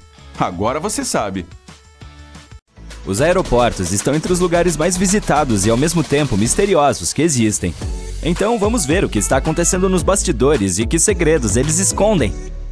Em alguns existem pessoas especiais chamadas profilers. Elas dão vida a um programa especial chamado SPOT, Screening Passengers by Observation Technique, ou Técnicas de Observação de Passageiros em português, que analisa mímicas, gestos e comportamento para detectar suspeitos. O trabalho é perceber sinais não verbais de ansiedade, gente lambendo os lábios, se coçando ou olhando muito ao redor. Se um profiler notar uma pessoa agindo de maneira incomum, pode convidá-la para uma inspeção. Lá, há uma conversa para tentar saber mais a respeito dela e confirmar ou não as suspeitas. Os agentes aeroportuários também podem estar observando você desde a verificação de segurança até o portão. Em alguns aeroportos, há scanners de reconhecimento facial que podem rastreá-lo facilmente. Eles são equipados com um software especial que compara os rostos dos passageiros com suas identidades. Lembre que, se você não carregar seu laptop antes do voo, ele poderá ser confiscado. Não é incomum que um oficial de segurança peça para você ligar seu dispositivo. Se não fizer isso, o computador pode ser levado para uma verificação adicional. Por motivos de segurança, é fundamental certificar-se de que não foi adulterado ou modificado de forma que possa causar danos durante o voo. Colocar uma escova elétrica na bagagem despachada pode causar problemas. Alguns modelos possuem baterias de lítio em seu interior, que são capazes de provocar sérios transtornos no ar. É por esse motivo que deixar uma na mala despachada não é uma opção. Mas você pode armazená-la em sua bagagem de mão. Ao mesmo tempo, se a sua funcionar com pilhas AA, tudo bem colocá-la onde quiser. Qualquer pessoa que já viajou de avião conhece a regra sem líquidos. Mas nem todo mundo sabe que ela também se aplica a pasta de amendoim, cremes, loções, maquiagem líquida, lâmpadas de lava, pasta de dente, globos de neve, alguns tipos de medicamentos, desodorantes e até palmilhas de gel. Agora vamos sair um pouco e olhar para os pontos de pouso. Os aeroportos cobram altas taxas das companhias aéreas para pousar em suas pistas em determinados dias e horários específicos. Mas o mais interessante é que essas vagas podem ser compradas e vendidas. Por exemplo, em 2016, a Oman Air pagou à Air France cerca de 75 milhões de dólares por um horário de chegada matinal em Heathrow, Londres. Você deve ter notado que as tarifas aéreas aumentaram na última década. Isso se deve aos preços extremamente altos dessas vagas. Os controladores não monitoram apenas os aviões no céu, como muitas vezes você pode ver nos filmes, mas também cuidam dos movimentos no solo. sem contar a iluminação das pistas. Existem 3 tipos de controladores de tráfego aéreo: em rota, de terminal e de torre. Cada um tem sua própria área de responsabilidade e contam com cerca de 5 monitores com informações que mudam constantemente, pois incluem condições meteorológicas e dados sobre outras aeronaves. Você deve conhecer isso. Chega a um posto de controle de segurança e, de repente, descobre que tem algo proibido em sua bagagem de mão. Mas não se preocupe, ainda existe a chance de salvar seu canivete favorito. Em alguns aeroportos há serviços postais no local, e você pode ter a oportunidade de enviar seus pertences para qualquer endereço que fornecer. Mas as taxas de envio são bem altas. Além disso, certos itens são proibidos e os correios não os entregam. Os aeroportos podem estar vendendo sua bagagem perdida agora mesmo. Claro, eu não digo que não há chance de recuperar sua mala que foi para um destino diferente. Mas com a mesma probabilidade, há possibilidade de não vê-la novamente. Nesse caso, as autoridades alfandegárias têm o direito de vender em um leilão seus pertences extraviados. A maioria dos locais possui uma venda anual de bagagem perdida. Depois de pagar uma taxa de entrada, qualquer um pode dar lances em eletrônicos, roupas, bolsas e outros itens. Ao voar, há uma chance de ter uma celebridade a bordo, mas quase ninguém saberá disso. Grandes aeroportos têm procedimentos de check-in e segurança separados para celebridades. Elas costumam embarcar no avião diretamente por uma porta escondida localizada ao lado da ponte de embarque. Algumas companhias também utilizam carros bacanas para transferir passageiros VIPs do prédio do terminal para a aeronave. A maioria das pessoas chega para uma viagem aérea com bastante antecedência. E a atividade mais popular enquanto se espera um voo é vagar pelo free shop. E mesmo que elas raramente planejem comprar alguma coisa lá, produtos diferentes acabam em suas cestas de compras.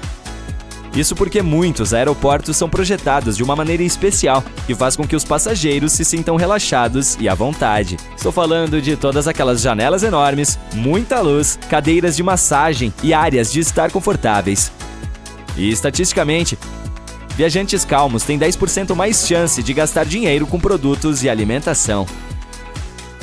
Os designers pensam muito nos layouts desses locais, o que ajuda a garantir o fluxo tranquilo. E o ponto principal aqui é uma navegação fácil que pode evitar que as pessoas se percam. Isso é alcançado por meio de dicas de design sutis, mas muito eficazes.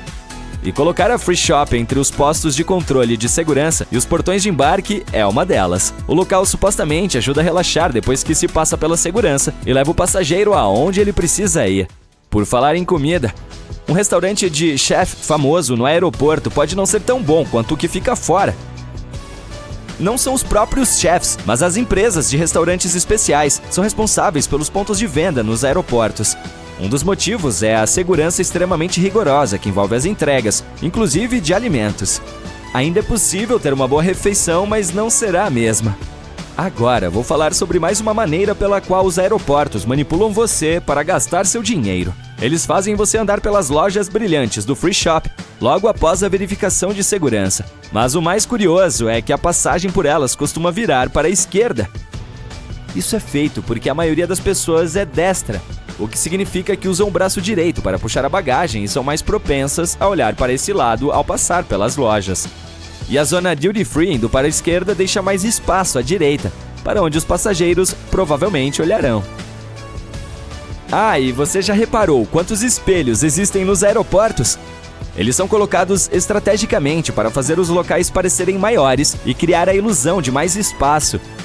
Isso, por sua vez, ajuda a reduzir a sensação de claustrofobia e torna a experiência mais confortável para os viajantes. Se tiver oportunidade, não troque dinheiro lá dentro, você não conseguirá uma boa tarifa. Quem não comprou moeda local antes de embarcar, pode encomendá-la online e retirá-la no aeroporto de chegada. Alguns serviços precisam apenas de algumas horas de antecedência para um pedido assim. Ou, pode ser ainda melhor usar um caixa eletrônico para sacar algum dinheiro no seu destino final. Agora, você já prestou atenção aos códigos dos aeroportos? Os mais usados são os de 3 letras. Por quê? Na década de 1930, nos Estados Unidos, os pilotos usavam as 2 letras do Serviço Nacional de Meteorologia para se referir a aeroportos de cada cidade. Mas logo o número deles no país superou o desses códigos. É por isso que as companhias aéreas expandiram esse sistema adicionando a 3ª letra. Geralmente era X. Foi assim que LA Los Angeles se transformou em LAX. E mesmo que não deva haver dois com o mesmo código, alguns soam tão parecidos que você pode facilmente confundir um com o outro. Por exemplo, veja este com as iniciais CGP em Bangladesh. E aqui temos CPG para um aeroporto na Argentina. É perigosamente fácil voar para o lugar errado, então preste atenção. A maioria dos aeroportos está equipada com cozinhas gigantes, nas quais é preparada ao mesmo tempo a comida para os passageiros de diferentes companhias aéreas. E como essas deliciosas refeições de avião devem ser feitas cerca de 6 a 10 horas antes do voo, as cozinhas precisam funcionar 24 horas por dia, 7 dias por semana. Além disso, o cardápio de cada voo é desenvolvido com até um ano de antecedência. Essa é uma prática comum para a maioria das companhias aéreas, porque cada ingrediente é importante e aumenta as despesas. A American Airlines, por exemplo, conseguiu economizar $40 mil por ano em 1987, após remover apenas uma azeitona de cada salada que servia em seus voos. Se você tiver um longo tempo entre os voos, ir para o hotel mais próximo para descansar pode não ser a opção mais barata. Há um truque muito melhor. Verifique se o aeroporto ou a companhia aérea vende acesso 24 horas à zona da sala VIP. Na maioria dos casos, você pode ter lanches e bebidas gratuitos e ainda usar cabines de banho gratuitas, além de quartos para descanso a um preço muito acessível.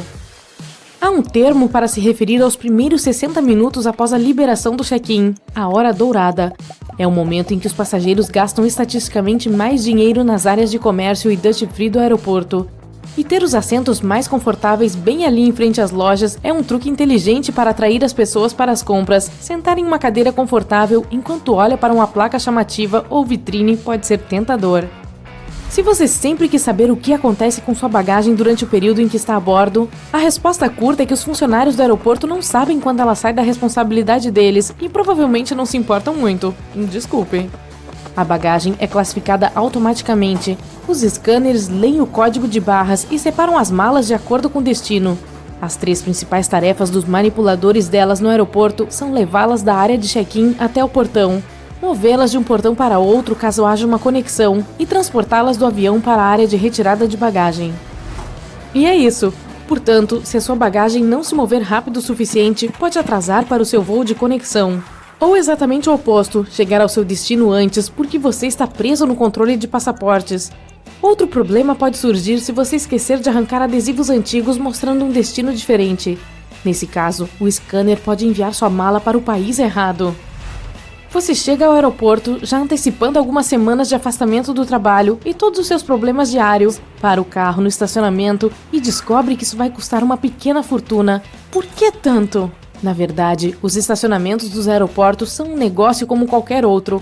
O terreno em que são erguidos, a construção, a manutenção de tudo depois que já está em operação, tudo custa uma quantia considerável de dinheiro. E alguém tem que pagar por isso, é claro. Além disso, estacionar ao lado de um aeroporto é muito conveniente, o que aumenta o custo final. Se você não está pronto para pôr a mão no bolso para esse conforto extra, é melhor pegar um táxi. Aqueles rastros brancos que os aviões muitas vezes deixam para trás em grandes altitudes são facilmente confundidos com o escapamento do motor, mas na maioria das vezes isso não passa de vapor d'água. Durante um voo, a umidade do ar acumula nos motores antes de ser ventilada com o escapamento. O ar quente e úmido que sai dos motores se mistura com o ar frio e seco das grandes altitudes, resultando em longas e finas linhas de vapor. A umidade determina quando os rastros se formam e por quanto tempo permanecem visíveis. Se já está úmido lá em cima, então há mais água e o rastro é mais proeminente. E se estiver frio, as gotículas podem se transformar em gelo, ficando para trás por muito mais tempo.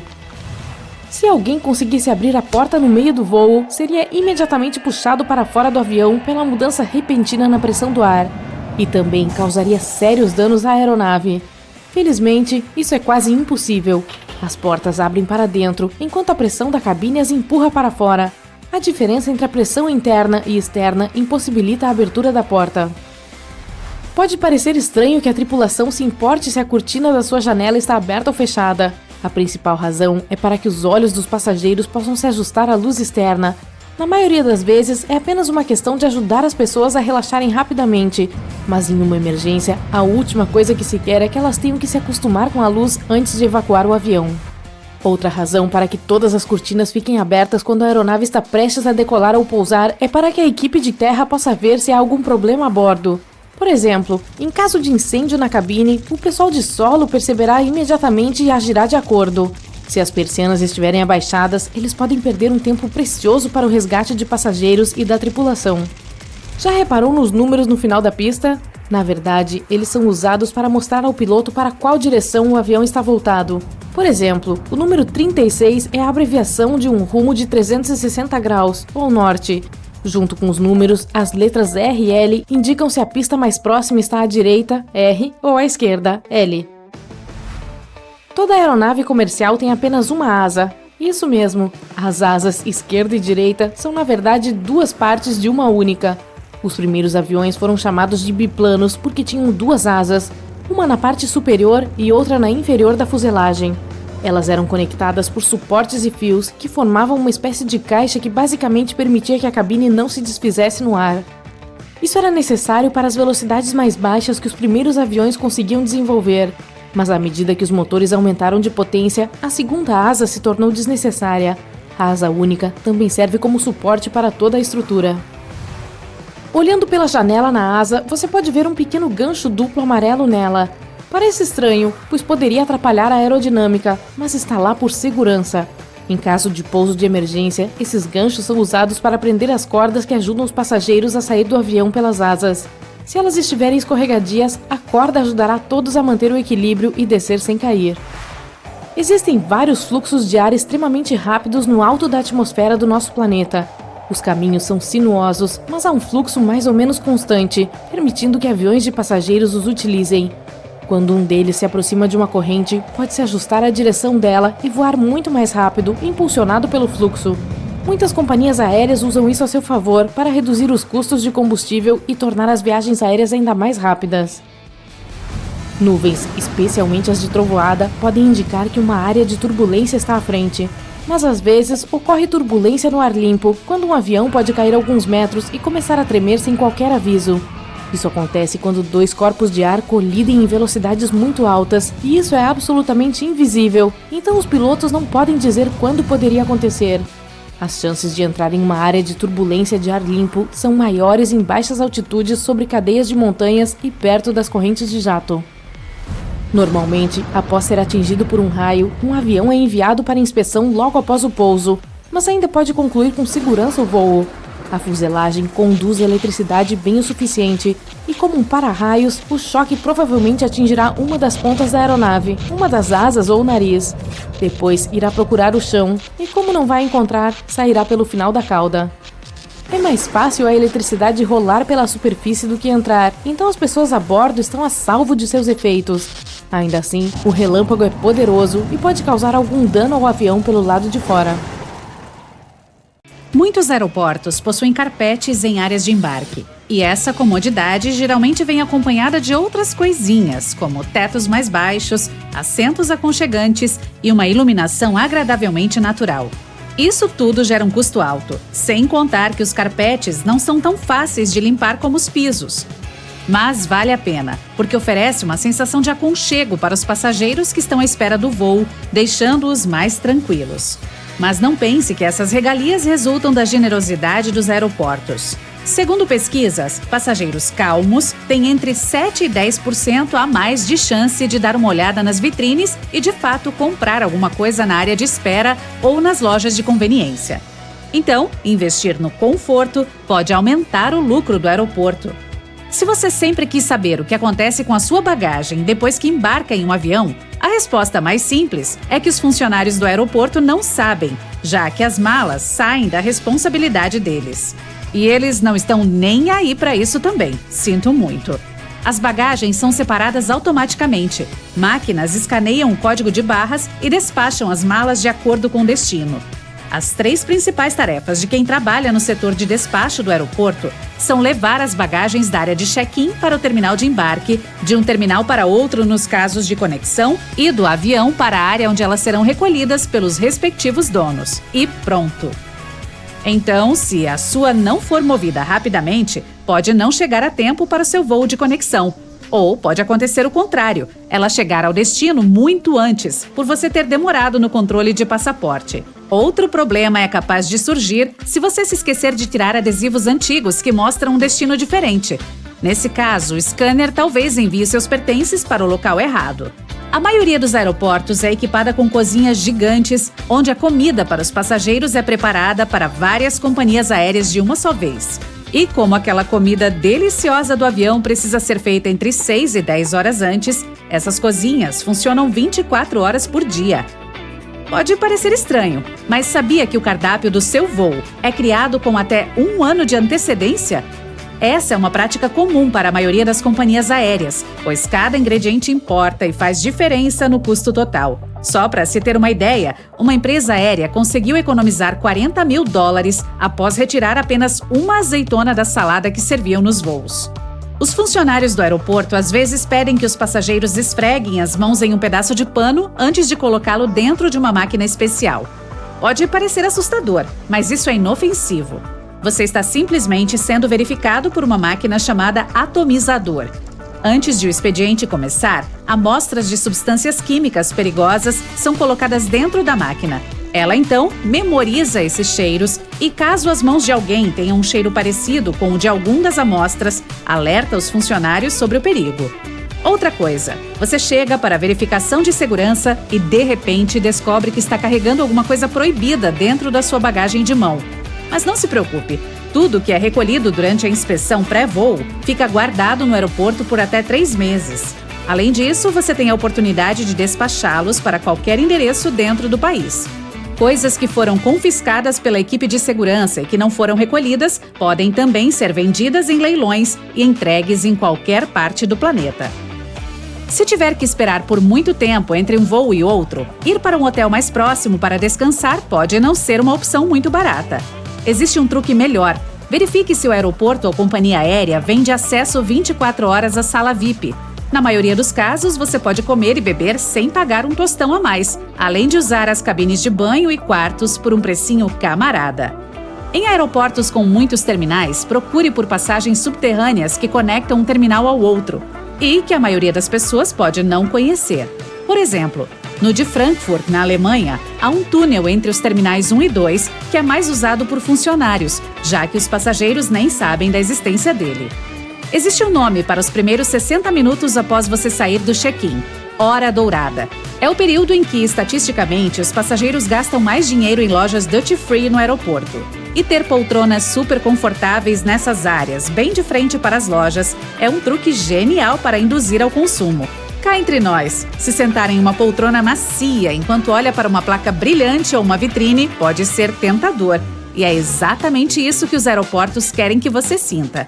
Se o seu voo sofreu overbooking e você não vai mais viajar na hora esperada, não se apresse em aceitar o primeiro voucher que oferecerem como pedido de desculpas. Normalmente, as companhias aéreas continuam vendendo passagens para ter menos chances de sobrar algum assento vazio no avião. Mas se todos os passageiros comparecerem e você é deixado de fora contra sua vontade, pode exigir um reembolso em dinheiro. Dependendo do valor da passagem e do tempo de espera, pode ter direito a receber até $1.300 de ressarcimento. A maioria dos aeroportos possui especialistas específicos chamados perfiladores criminais. Eles usam uma técnica chamada SPOT, que consiste em observar cuidadosamente expressões faciais, gestos e comportamentos para detectar pessoas suspeitas. O trabalho deles é perceber pistas não verbais de ansiedade, como pessoas lambendo os lábios, se coçando ou olhando muito ao redor. Se um perfilador perceber que uma pessoa está agindo de forma estranha, ele pode convidá-la para uma inspeção, onde conversará para tentar saber mais sobre ela. Os perfiladores trabalham nos halls principais e no controle de passaporte. A pergunta mais comum é: qual é o motivo da sua viagem? Então, eles checam a reação e a resposta. Por mais reservado que um passageiro seja, se ele tiver algo a esconder, os oficiais descobrirão, graças a mínimos detalhes comportamentais.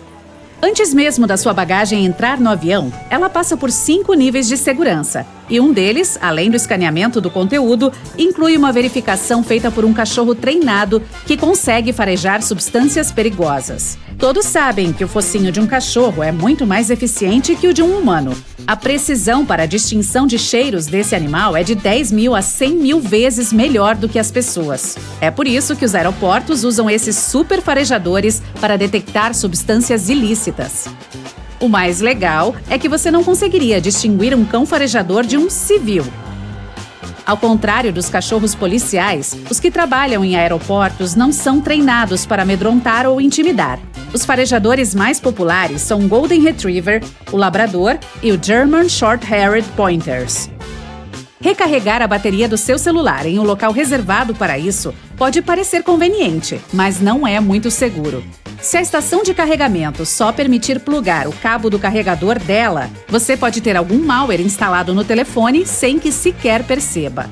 A única forma segura de carregar seu smartphone ou tablet é encontrar uma tomada elétrica e usá-la com seu próprio carregador. O mesmo se aplica ao Wi-Fi do aeroporto.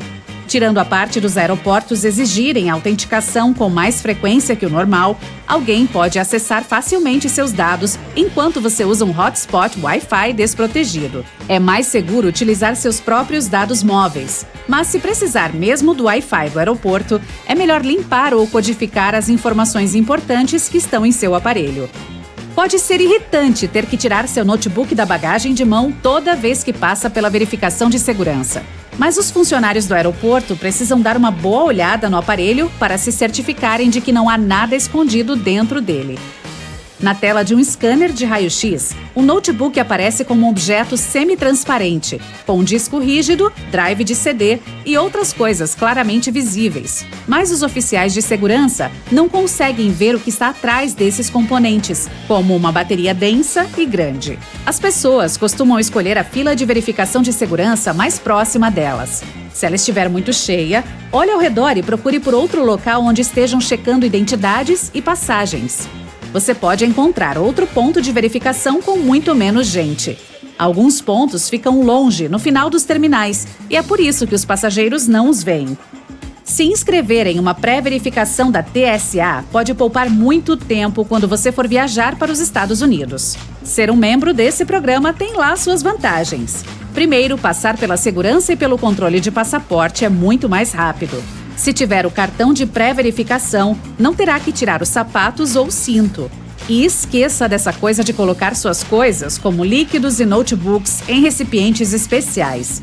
Se não estiver voando para os Estados Unidos ou de lá para outro país, você pode procurar por serviços similares que agilizem o embarque. Se o seu voo for em classe econômica, mas você não gostar, e quem é que gosta? Faça um check-in online e verifique as opções de assento cerca de 4 dias antes do seu voo. É mais ou menos nesse período que as companhias aéreas costumam começar a fazer upgrades em assentos. E você pode ganhar um pagando uma mixaria ou às vezes até de graça. E também pode pedir um upgrade quando já estiver no aeroporto. A maioria das pessoas esquece dessa oportunidade ou simplesmente não se importa. Então, quem sabe você dá sorte.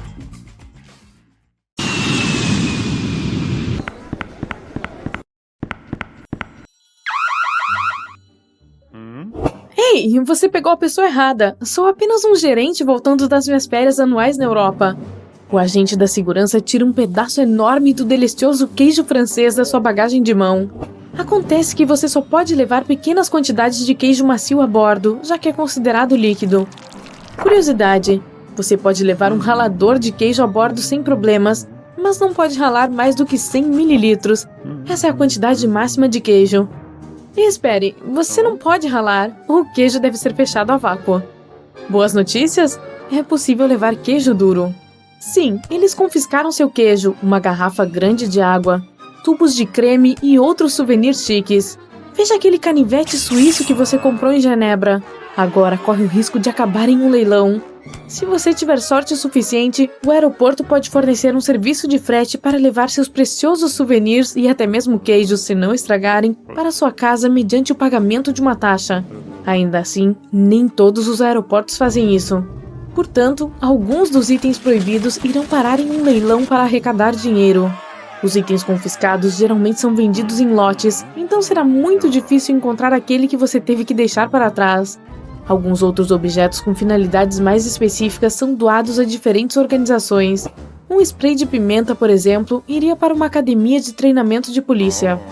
Quanto aos queijos, frutas exóticas proibidas como o aqui e outros alimentos e água, bem, geralmente são descartados. Alguns itens, especialmente os realmente ruins e perigosos, podem ser simplesmente derretidos ou destruídos. Bolas mágicas não representam perigo, mas devem ser despachadas na bagagem. O problema é o líquido dentro delas. Sim, pode ser menos de 100 ml, mas vamos encarar. É difícil medir a quantidade exata. Pergunte à sua bola se ela será aceita. É provável que você receba uma resposta: não conte com isso. Palmilhas de gel de alívio incomodam um pouco a bordo. O problema é o mesmo, é impossível medir a quantidade exata de líquido. Portanto, nada de palmilhas de gel e nada de velas de gel também. Perfumes e esmaltes também são proibidos. Não se trata apenas de restrições de líquidos a bordo, mas também de regras de etiqueta. Alguns passageiros podem ser simplesmente alérgicos a cheiros. Além disso, eles são inflamáveis. Quanto a removedores de esmalte, opte por uma versão sem acetona, já que a acetona é proibida na bagagem de mão. De qualquer forma, você pode levar um frasco de perfume, desde que não seja muito grande e não use a bordo. Seria uma pena deixar um frasco inteiro na lixeira antes de embarcar. Ainda assim, você pode entrar sorrateiramente no avião com mais de 100 ml do seu creme favorito, alegando que é um medicamento de que você realmente precisa, mas é necessário avisar o aeroporto com antecedência. Um pouco estranho, mas funciona, às vezes. Caso precise verificar sua temperatura corporal a bordo, certifique-se de que seu termômetro seja eletrônico. Os de mercúrio são estritamente proibidos. Quem vai pegar todas as bolinhas de mercúrio se você o deixar cair acidentalmente? Pinos de boliche são proibidos na bagagem de mão. Parece que a tripulação não quer que ninguém se divirta e jogue boliche no corredor durante um voo longo e chato. Não, é tudo questão de segurança. Eles só pensam que os pinos de boliche podem machucar alguém. Nenhum equipamento esportivo é permitido, seja um florete de esgrima, um bastão ou mesmo dardos. Dardos são afiados e não são permitidos objetos afiados a bordo. Esses itens devem ser despachados na mala, a menos que você queira que eles acabem em um leilão. Se você gosta de coisas feitas à mão e um voo transatlântico daria tempo para tricotar um cachecol ou um par de meias, opte por agulhas de tricô de plástico ou madeira e embrulhe-as com cuidado para não causar danos. As de metal provavelmente serão descartadas e derretidas e não merecem tal destino. Globos de neve, como qualquer outro objeto contendo líquido, não são permitidos na verificação de segurança. Se o seu globo de neve for tão pequeno quanto uma bola de tênis, você pode ter a sorte de permitirem, mas é melhor não arriscar. Água sanitária é definitivamente um objeto estranho para a bagagem de mão, mesmo se você estiver viajando com uma camisa branca. Primeiro, não é permitida a bordo porque é altamente inflamável. Em segundo lugar, uma camisa branca nova não parece ser a melhor escolha para um voo. Ela simplesmente não combina com café e turbulência. Terceiro, o banheiro a bordo é muito pequeno para ser usado para lavar roupas. Se você for um cabeleireiro em viagem de negócios, provavelmente terá que investir um pouco mais ao reservar seu voo. Nenhum descolorante de cabelo é permitido a bordo. Tesouras também não são bem-vindas, a menos que suas lâminas tenham 10 centímetros ou menos. A propósito, tesouras que não podem voar são frequentemente doadas para escolas, o que é uma boa alternativa para o descarte. Más notícias para os cabeleireiros novamente. Devido a um cartucho de gás cheio de butano, pranchas Babyliss sem fio não são permitidas a bordo. Boas notícias? As elétricas são totalmente seguras. Se você é um artista, já deve ter enfrentado problemas com as regras de segurança. Você não ia querer que suas tintas congelassem ou estragassem na seção de bagagem, então certamente gostaria de trazê-las a bordo. A segurança pode aceitar suas tintas a óleo desde que tenham menos de 100 ml, mas não há como você levar a terebintina, pois é extremamente inflamável. Caso você não goste da comida no avião e não tenha pedido uma refeição a bordo com antecedência, pode levar qualquer panela ou frigideira a bordo para preparar você mesmo. Não, você não pode cozinhar e também não pode levar uma panela de ferro fundido. Elas são muito pesadas e é por isso que provavelmente são perigosas. Se um agente da segurança a confiscar, não será doada para uma cozinha local, provavelmente será derretida. Se você quiser tomar alguns smoothies gelados feitos com frutas frescas que são permitidas a bordo, como uma maçã ou uma banana, temos uma má notícia. Liquidificadores são permitidos apenas no caso de as lâminas serem removidas. Então, tecnicamente, não é mais um liquidificador. Ei, é aqui que você precisa do ralador de queijo. Bombinhas de Natal inglesas podem criar uma atmosfera maravilhosa de alegria e felicidade durante as férias de Natal, mas não trazem nada além de bagunça a bordo. Elas fazem um som de estalo ao serem puxadas, o que pode assustar outros passageiros. Elas também não são permitidas em bagagens despachadas, assim como bombinhas e estrelinhas de festa. Saltos altos e solas grossas não são proibidos, mas causam alguns problemas. Se você estiver usando algo assim, pode ser solicitado que o tire para que seja digitalizado. Claro que há algumas capas de plástico para sapatos, mas o chão do aeroporto está infestado de germes. Os vestidos de noiva também são um problema. Alguns vestidos simplesmente não cabem na máquina de raio-x, então pode ser necessário que sejam examinados novamente. Fãs de camping, cuidado! Você provavelmente deseja despachar a bagagem necessária para sua viagem. Por isso, certifique-se de despachar as estacas da barraca também. Porém, se viajar apenas com uma mochila de mão, provavelmente precisará comprar algumas quando chegar ao seu destino. Por serem objetos pontiagudos, as estacas não são permitidas a bordo. É difícil imaginar alguém tendo uma furadeira dentro de sua pequena bagagem de mão, mas de qualquer forma, isso não é permitido. Então, se você é uma pessoa criativa que quer levar uma furadeira para casa como lembrança das férias, porque os ímãs de geladeira já estão manjados, terá que despachá-la.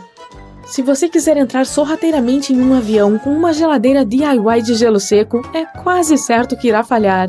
Isso é inflamável, então os regulamentos de segurança definitivamente o proíbem a bordo. Você pode levar até 2,5 kg de gelo seco, mas é necessária a permissão da companhia aérea.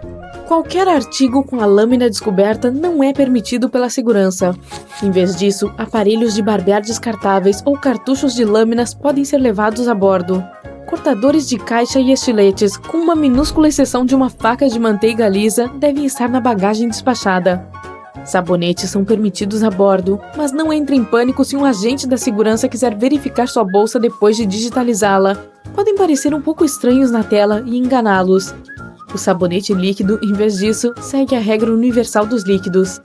As regras para baterias podem variar. Baterias de 100 ml sujeitas a derramamento não são permitidas nem na bagagem de mão, nem na despachada. E as baterias de lítio também não podem ser transportadas a bordo, apenas porque, se danificadas, podem causar um incêndio. Sei, você viaja com seu senhor gatinho, e sim, uma ponteira laser é o brinquedo favorito do seu amigo peludo. Você vai ter que se virar sem isso dessa vez, amigo. Ponteiras a laser não são permitidas na bagagem de mão, nem na despachada. Uma bengala pode ser usada como um dispositivo de mobilidade e depois permitida a bordo. Mas, surpreendentemente, a segurança pode proibir esse item às vezes. Avise sua companhia aérea com antecedência. Boa viagem! Há muito tempo que voar se tornou rotina para muitas pessoas. Mesmo os passageiros frequentes às vezes não sabem sobre coisas que nunca devem ser feitas a bordo. Nada de pés descalços, por exemplo. Esse é um dos maiores nãos das viagens aéreas.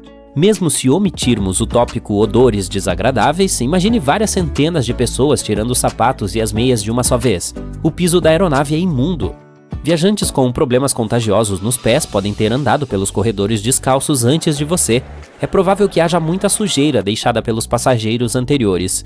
E nem me fale sobre o chão dos banheiros. Se seus pés precisam de liberdade, tire os sapatos, mas pelo menos use meias. Ou leve um par de chinelos.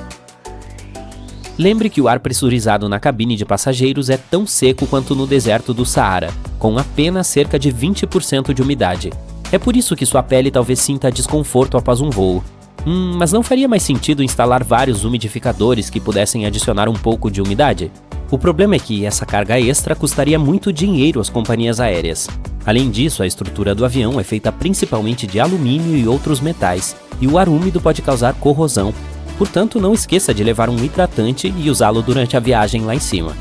Sempre prenda sua mesinha assim que a aeronave começar a se mover na pista, e nunca a abaixe durante a decolagem e aterrissagem.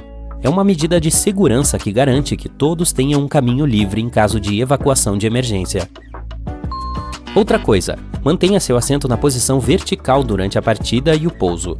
Em primeiro lugar, um assento reclinado pode retardar seriamente uma evacuação de emergência, pois bloqueará uma pessoa sentada atrás. Sem contar que, quanto mais inclinado você estiver, mais difícil será entrar na posição de apoio durante uma aterrissagem de emergência. Tente evitar cochilar durante ou logo após a partida ou a chegada. Por um lado, não é a melhor coisa para a sua saúde. O principal problema é que a pressão do ar dentro da cabine muda muito rapidamente durante essas fases. Isso, por sua vez, afeta a pressão em seus ouvidos. É importante estar alerta durante esse período para relaxar e abrir os ouvidos, por exemplo, bocejando ou engolindo com frequência. Chiclete funciona no meu caso. Claro, se estiver dormindo, não faça isso, pois pode ter danos permanentes. E há uma questão de segurança. A maioria dos acidentes acontece durante a decolagem e pouso. Se estiver dormindo nesses estágios, pode não estar alerta e consciente o suficiente se ocorrer uma emergência.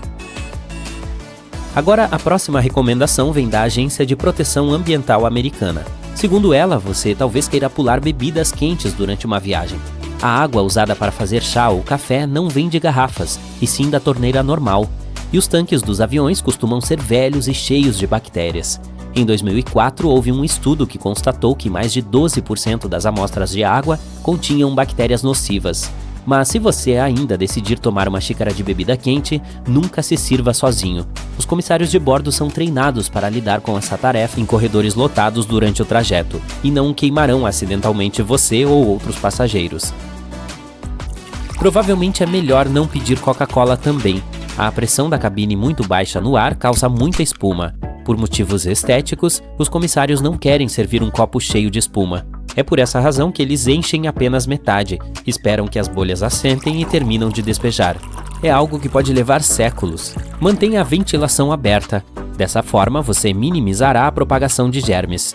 Os aviões têm filtros de ar de alta qualidade. Eles capturam até 99% de todos os micro-organismos transportados pelo ar. Então, você deve estar seguro lá. Mas certifique-se de limpar a mesa da bandeja. Com 8 vezes mais bactérias do que o botão da descarga, é o lugar mais sujo a bordo. Outra coisa a se evitar é encostar a cabeça na janela se tiver um assento ali. Você nunca sabe quem ocupou seu assento antes, e de qualquer forma, é provável que o vidro esteja coberto de germes. Diga não a sandálias sem encosto e sapatos de salto alto em um voo. Existem razões de segurança sérias para essa aqui. O fato é que esses dois tipos de calçados dificultam muito uma eventual evacuação rápida.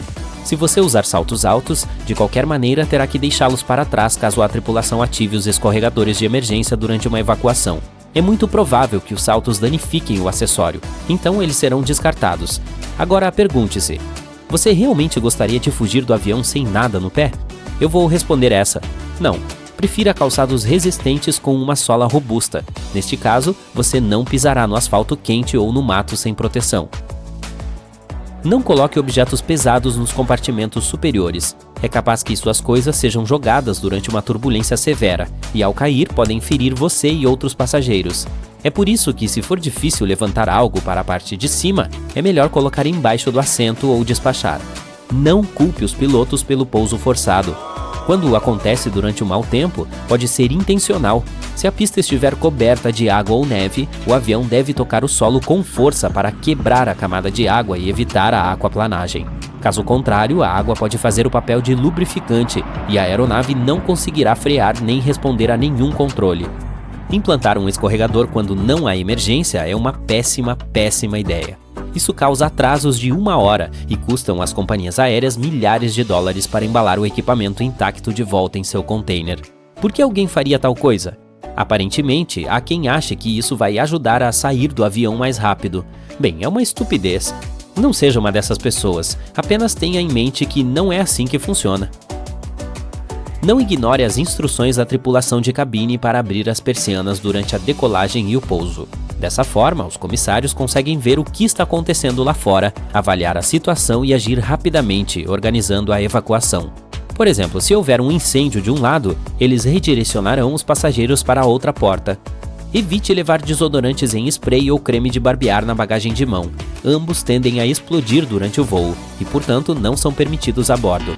Uma ideia muito melhor é optar por desodorantes em bastão. Você também não deve manter carregadores portáteis em sua bagagem despachada. E se quiser levar um a bordo, a capacidade não deve ultrapassar 20.000 mAh. Além disso, você não deve usá-los durante a viagem, pois podem pegar fogo. Em geral, as baterias de lítio são seguras de usar, mas como são de alta energia, podem incendiar se não forem tratadas com cuidado, mal utilizadas ou se houver falha de fabricação. Elas foram a causa de alguns incêndios a bordo, bem como durante o manuseio em solo. Não se preocupe com os scanners do aeroporto, eles não prejudicam a saúde. Caso contrário, os funcionários não seriam autorizados a ficar perto deles sem roupas especiais. Mesmo ao passar por um scanner de bagagem, o risco é mínimo. E o último, não haja como um tolo a bordo. Comporte-se. Eu sei que sim, e nunca tente pousar um avião sozinho. Não ria, não é brincadeira. Nos filmes costumam nos mostrar que algo acontece com os pilotos e eles não conseguem pousar. E é aí que o personagem principal, uma pessoa muito habilidosa, começa seu jogo. Infelizmente é quase impossível fazer isso na vida real. Mesmo que uma pessoa seja um gênio, goste de simuladores de computador que correspondam 100% ao modelo real de uma aeronave e esteja pronta para seguir todas as instruções do solo, ela provavelmente falhará por um simples aspecto: o estresse. É verdade que houve casos ao longo da história em que amadores pousaram pequenas aeronaves particulares após a incapacitação de um piloto. No entanto, nunca houve um caso de não piloto pousando um avião comercial de passageiros, só em filmes. Será que as letras SSSS da sua passagem de avião são motivo para se preocupar? O que é mais perigoso do que a turbulência? Devemos mesmo ser os primeiros a embarcar? Você está prestes a descobrir tudo isso. Você já deve ter reparado que a maioria dos aviões possui assentos azuis. Não há mistério algum nisso. As companhias aéreas optam por essa cor porque ela possui efeito calmante. O azul supostamente deixa os passageiros mais à vontade e ajuda os mais medrosos a relaxarem um pouco. Mas existe outro motivo mais prático. Manchas, sujeiras e arranhões ficam menos visíveis em tecidos azul escuros. Nunca descarte sua passagem em locais públicos. Ela contém muitas informações importantes, como o seu nome e número de passageiro frequente. Isso pode permitir que alguém olhe suas reservas futuras, mude seu assento ou até cancele seus voos. Então, a melhor forma de se livrar de uma já usada é levá-la para casa e triturá-la. Por falar nisso, se algum dia você vir as letras SSSS ou S na sua passagem, prepare-se para passar por verificações extras de segurança. Em vez das letras, pode haver também um sinal quadriculado. De qualquer forma, se houver alguns desses símbolos, sua bagagem também pode precisar passar por uma inspeção mais minuciosa. Por que podem escolher você para uma triagem secundária? Alguns dos critérios são comprar uma passagem só de ida ou pagar em dinheiro. Em alguns casos, a seleção é totalmente aleatória. Veja bem, o portão está aberto e o embarque já começou. Espera, para onde você está correndo? Não precisa ter pressa. Viajantes experientes seguem a regra sempre embarque por último. Primeiro, você não tem que perder tempo esperando em uma fila. Segundo, há menos gente na ponte de embarque e no corredor. E você passa menos tempo dentro do avião. Seu lugar já está marcado, ninguém vai tomá-lo de você. Mas existe uma exceção. Se estiver carregando uma bagagem de mão gordinha, faz sentido não deixar para embarcar por último. Caso contrário, é bem provável que o compartimento acima do seu assento já esteja cheio quando você chegar. Aí terá que guardar suas coisas em outra parte do avião. E na hora de desembarcar, terá que esperar outros passageiros saírem para só depois pegá-las. Antes de decolar e aterrissar, os comissários de bordo geralmente travam a porta do banheiro. Isso impede que ela abra em momentos inadequados. E com a mesma tranquilidade, eles podem abri-la enquanto alguém ainda está lá dentro. Veja bem, basta levantar a placa onde está escrito banheiro e mudar a alavanca para a posição destravada.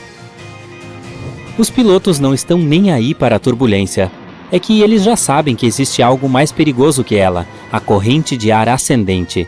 Na maioria dos casos, a turbulência só faz a aeronave descer alguns metros, embora para quem esteja dentro seja parecido com cair de um prédio enorme. Se a turbulência for forte o suficiente a ponto de os pilotos pedirem aos comissários para se sentarem, o avião pode baixar entre 10 e 20 metros. Casos mais extremos que isso são super raros. Mas a corrente de ar ascendente é uma grande massa de ar, parte de alguma tempestade ou outro fenômeno climático, que se move para cima. Os pilotos não veem esse tipo de corrente em seus radares à noite. E quando uma aeronave atinge uma delas, é como se você estivesse dirigindo sobre uma enorme lombada a mais de 800 km por hora. A corrente de ar ascendente também é muito traiçoeira, pois pode empurrar o avião para cima para altitudes perigosas. Os aviões modernos possuem um sistema especial que detecta outras aeronaves, montanhas e diferentes objetos sólidos que estejam em seu caminho. A 16 km de outro avião, uma voz na cabine começa a entoar: "Tráfego, tráfego!" A 8 km de proximidade, a mesma voz começa a dar direções para os pilotos. Os jatos conseguem operar apenas com um motor, mesmo durante decolagens e pousos. A falha dos dois motores é algo que quase não se ouve falar, mas se fosse o caso, não haveria uma queda como a de uma pedra. Os pilotos teriam até 20 minutos para encontrar um local seguro para aterrissar. A forma como a cabine é pressurizada afeta muito mais suas pupilas gustativas. Você perde até 30% do paladar para coisas doces e salgadas. Ou seja, não é a comida da companhia aérea que é sem gosto. Você é que não sente o sabor dela. Também é por isso que os serviços de buffet das empresas acrescentam mais sal a temperos aos pratos que preparam. Mas sabe o que pode ajudar? Fones de ouvido que cancelam o ruído. Sabe-se lá por quê, isso certamente tem alguma explicação científica. Não ouvir barulho algum ajuda suas pupilas gustativas. Cada um dos dings que você ouve durante o voo tem seu próprio significado. Na maioria das companhias aéreas, o som boing, logo após a decolagem, indica que o trem de pouso está sendo retraído. 3 dings seguidos indicam mais urgência do que apenas um, e um toque alto e baixo informa à tripulação que os colegas precisam de apoio em outra parte da cabine. 3 badaladas significam que há uma séria turbulência à frente. Os comissários devem largar carrinhos de refeições, sentar e apertar os cintos. Se você tem medo de voar, escolha um assento no meio da cabine. A turbulência geralmente afeta mais as partes da frente e de trás. No meio, mais ou menos na altura das asas, não há tantas sacudidas. Pilotos e copilotos ingerem refeições diferentes. O motivo para essa precaução é muito simples. Já pensou se os dois comem a mesma coisa e sofrem alguma intoxicação alimentar? Nesse caso, não sobrará ninguém para controlar o avião. Mas se eles quiserem a mesma comida e não concordarem em comer nada diferente, existe um recurso a mais de segurança: não fazer a refeição ao mesmo tempo. Se um piloto comer e se sentir bem algumas horas depois, o outro pode ingerir a mesma comida também. Na sua opinião, qual é o lugar mais sujo dentro do avião? Não é o vaso sanitário, nem qualquer outra coisa do banheiro. Os comissários de bordo alertam que é preciso tomar cuidado redobrado com encostos de cabeça, bolsos do assento, mesinhas retráteis e cintos. Experimentos mostraram que 1/3 de todos os cintos de segurança possui leveduras de mofo. A maioria das mesas retráteis é coberta por bactérias. Os bolsos dos assentos são extremamente sujos também, mas os encostos são ainda mais. A equipe não costuma ter tempo suficiente para trocar ou desinfetá-los entre um voo e outro. Se o comandante anunciar que estão finalizando alguma papelada, significa que estão ocupados revisando o itinerário de voo ou esperando a equipe do aeroporto preparar o diário de bordo. Trata-se de um livro que contém o registro oficial de uma viagem. Alguns aviões, principalmente os que percorrem grandes distâncias, possuem quartos secretos para os membros da tripulação descansarem um pouco. Esses locais, chamados de compartimentos de descanso da tripulação, ficam na parte de trás da aeronave ou atrás do cockpit e podem ter até 10 camas confortáveis. As janelas são feitas de um acrílico super forte que reage bem a altas velocidades, e os painéis delas possuem um formato especial para que a alta pressão de dentro da cabine empurre-os contra o corpo da aeronave. Resumindo, as janelas são difíceis de quebrar. Houve uma época em que elas eram quadradas, mas a pressão se acumulava nos cantos, fazendo com que esses pontos ficassem fracos. Isso significa que cada janela quadrada tinha 4 pontos fracos. Isso as tornava suscetíveis à quebra sob o enorme estresse das grandes altitudes. Ainda bem que as de formato redondo resolveram esse problema de uma vez por todas. Essa forma distribui a pressão e reduz a probabilidade de surgirem rachaduras ou qualquer outro dano. Os aviões são atingidos por raios frequentemente, pelo menos uma vez ao ano ou a cada 1000 horas de voo. Hoje em dia, isso é totalmente seguro. A descarga elétrica simplesmente passa pelo casco de alumínio sem causar nenhum dano às aeronaves. Mas sabia que, além de serem atingidas por raios, elas também os provocam?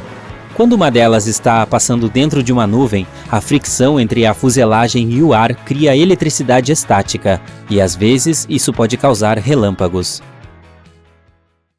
O avião é ligado e logo ruge pela pista.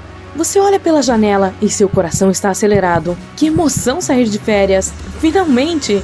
Somente quando você está acima das nuvens a quase 11.000 metros é que você se levanta para se alongar. Você olha para o corredor e percebe que a porta do cockpit está aberta. Para o seu horror crescente, você percebe que está completamente vazio. O piloto está cochilando em algum lugar, foi fazer uma pausa para descanso, ou não há ninguém voando essa coisa. Você pergunta à comissária de bordo, que lhe diz a verdade. O avião é totalmente automático e não há nada que se possa fazer. Aviões pilotados de maneira automática por completo não são mais coisas de ficção científica, eles já existem. Muitas empresas dizem que voos de passageiros sem piloto são simplesmente um caso de quando e não de se. A questão está em convencer o público em geral de que eles são seguros. Alguns não percebem que, uma vez que o sinal do cinto de segurança tenha sido desligado, seu típico jato de passageiros provavelmente já está voando sozinho. O piloto automático pode até subir, descer e dobrar conforme as instruções. Já somos levados por um sistema automatizado, nós simplesmente não percebemos até que ponto. Um avião comercial já pode pousar sozinho, embora seja complicado de configurar. Atualmente, 2 pilotos bem treinados ainda precisam estar no cockpit, por enquanto. Muitas empresas, como a Merlin Air, têm testado pequenos aviões bimotores no deserto de Mojave para voar automaticamente. A Airbus realizou sua primeira decolagem totalmente automatizada em dezembro de 2019, embora houvesse 2 pilotos no cockpit apenas por precaução. Algumas empresas estão desenvolvendo hardware e software para adaptar aviões mais antigos. O objetivo é replicar tudo o que um piloto pode fazer através de um conjunto de sistemas de computador. A barreira, dizem eles, é humana e não técnica, a boa e velha falta de confiança. O termo técnico para medo de voar é chamado de aviofobia. Afeta milhões de pessoas, até 40% de todas as pessoas que viajam de avião. Elas ainda voam, mas simplesmente não se sentem muito bem com isso. Entre 2,5% e 5% da população é tão ansiosa que não aceita voar. E, no entanto, as estatísticas revelam continuamente que voar é um dos meios de viagem mais seguros, com quase 95% das mortes por transporte nos Estados Unidos ocorrendo nas estradas. Se você voasse 800 km todos os dias durante um ano, o risco de fatalidade ainda seria de apenas 1 em 85 mil. Ou, para simplificar, para o estadunidense médio, o risco de um acidente grave é de apenas 1 em 11 milhões. Há chances muito maiores de ser atingido por um raio. As empresas podem ajudar, oferecendo exercícios de respiração e outras estratégias para fazer com que seus clientes se sintam mais confortáveis. É surpreendente que as companhias aéreas ainda não tenham implementado uma variedade de programas para fazer com que os passageiros se sintam mais relaxados. Afinal, muitos desses acidentes aéreos são causados por erro humano. A automatização pode ser uma opção mais segura. Então, existe o outro argumento de que são necessários humanos para criar os sistemas automatizados. Não há dúvida de que aeronaves totalmente autônomas em breve estarão funcionando normalmente. À medida que a população cresce e nossas vidas se expandem, haverá mais necessidade de viagens mais rápidas e eficientes. Muitas pessoas dependerão de táxis voadores para contornar ambientes agitados. Eles já existem. Podem cobrir distâncias curtas e, potencialmente, viagens longas. Eles podem percorrer a mesma distância que um carro em um quarto do tempo. São muito parecidos com helicópteros, na medida em que são capazes de decolagem e pouso verticais, conhecidos como VTOL, tornando-os capazes de pousar e decolar de praticamente qualquer lugar. Eles também serão construídos com mecanismos mais silenciosos para manter a poluição sonora baixa, melhor do que um trem chacoalhando pela janela do seu quarto. Também usam sistemas de propulsão elétrica que manterão as emissões baixas. Nunca mais teremos engarrafamento sem fim e excesso de fumaça. A diferença com os táxis aéreos é que não tem piloto, e o destino é programado desde o início. O desafio para os projetistas é como operar em ambientes com inúmeras estruturas, como edifícios e pontes, e como navegar com obstáculos em movimento também, como outras aeronaves e até bandos de pássaros. Enfrentar uma variedade de condições climáticas também pode criar possibilidades complicadas e até perigosas. Super tempestades, tempestades de poeira, neve, rajadas de vento e até tornados podem representar problemas reais. Não é como se você pudesse instruir seu taxista a fazer um caminho diferente. Ou seremos capazes de fazer exatamente isso? Talvez pudéssemos dizer verbalmente para o sistema fazer um desvio do caminho programado? Essa é a mesma situação para os aviões, particularmente em termos de clima e turbulência do ar. Ainda há muito mais trabalho a se fazer. Os táxis aéreos só podem acomodar um número limitado de pessoas, embora se projete que voos de curto alcance possam transportar até 14 pessoas. Há tanta confiança nesses veículos que uma startup, a Skyports em Melbourne, Austrália, quer começar a operar uma base nacional de táxis aéreos em larga escala até 2025. Outras grandes corporações também estão na corrida do táxi aéreo, como a Boeing, a Airbus e a Toyota. Com aviões maiores já capazes de voar sem piloto, você pode estar se perguntando por que isso já não está acontecendo? As pessoas certamente se acostumarão com a ideia. Existem alguns obstáculos. Ainda há regulamentos a serem elaborados. Empresários estão dizendo que os reguladores estão acompanhando e que os táxis aéreos autônomos podem ser uma indústria multimilionária em apenas 2 décadas. Nem todos os especialistas concordam que a tecnologia é confiável. Alguns pilotos também afirmaram que os automáticos podem ter eventuais problemas de funcionamento e que alguém deve estar lá para assumir o comando quando algo assim acontecer. Eles também apontam para eventos climáticos que não podem ser previstos e exigem a velocidade da intervenção humana. Você também pode argumentar que os pilotos vão dizer coisas assim porque não querem perder seus empregos, e quem pode culpá-los? No entanto, eles não estão errados. O Boeing 737 MAX, por exemplo, teve as suas operações suspensas em 2019, após 2 acidentes bem conhecidos, um na Indonésia e outro na Etiópia. A razão, em sua forma mais simples, foi devido a falhas no programa de estabilização de voo. Incidentes como esses só reforçam o medo. Embora os pilotos digam, com razão, que tiveram que intervir quando os sistemas de computador não funcionaram corretamente, por outro lado, houve falhas documentadas porque os pilotos não confiaram em seus sistemas e ignoraram os avisos. Há também um fator muito importante a ser levado em conta. Pesquisas sugeriram que, sem pilotos, as companhias aéreas podem economizar 35 bilhões de dólares por ano. Isso é muita motivação. Independentemente disso, a indústria está mudando e há um aumento no desenvolvimento a cada ano. Sensores sofisticados, câmeras melhoradas, sistemas de autoaferição. Apesar desses avanços, no entanto, perguntas básicas ainda não foram totalmente respondidas. O que o piloto automático faria se houvesse uma emergência? Poderia definir automaticamente um local para pousar com segurança? Poderia fazer um pedido de socorro? E como ele se comunicaria com o controle de tráfego aéreo? Essa incerteza é o que deixa as pessoas com medo. Precisamos olhar para os drones para ver o que já é possível.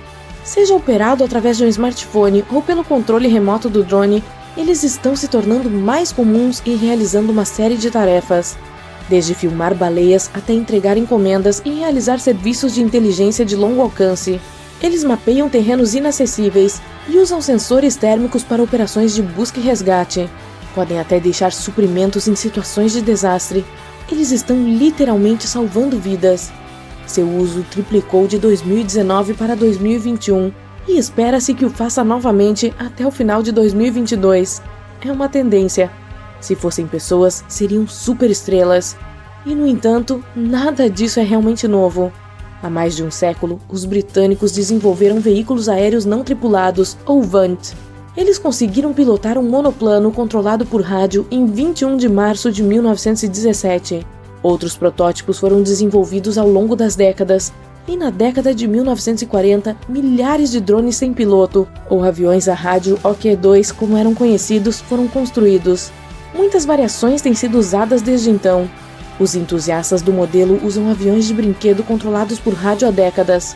Os drones continuam a crescer em popularidade devido ao seu alto nível de conveniência e eficácia. Por essas e outras razões, os avanços tecnológicos continuam a uma velocidade vertiginosa. E, no entanto, todo o seu potencial não foi alcançado, nem de perto. Se os drones podem ser usados para coisas tão extraordinárias, imagine o que aviões sem piloto poderiam fazer. Literalmente, o céu é o limite. Embora muitos ainda estejam com medo, a humanidade já voa há mais de 100 anos. A tecnologia existe. Depende se o público está pronto, de certa forma, para dar o salto necessário em direção ao futuro.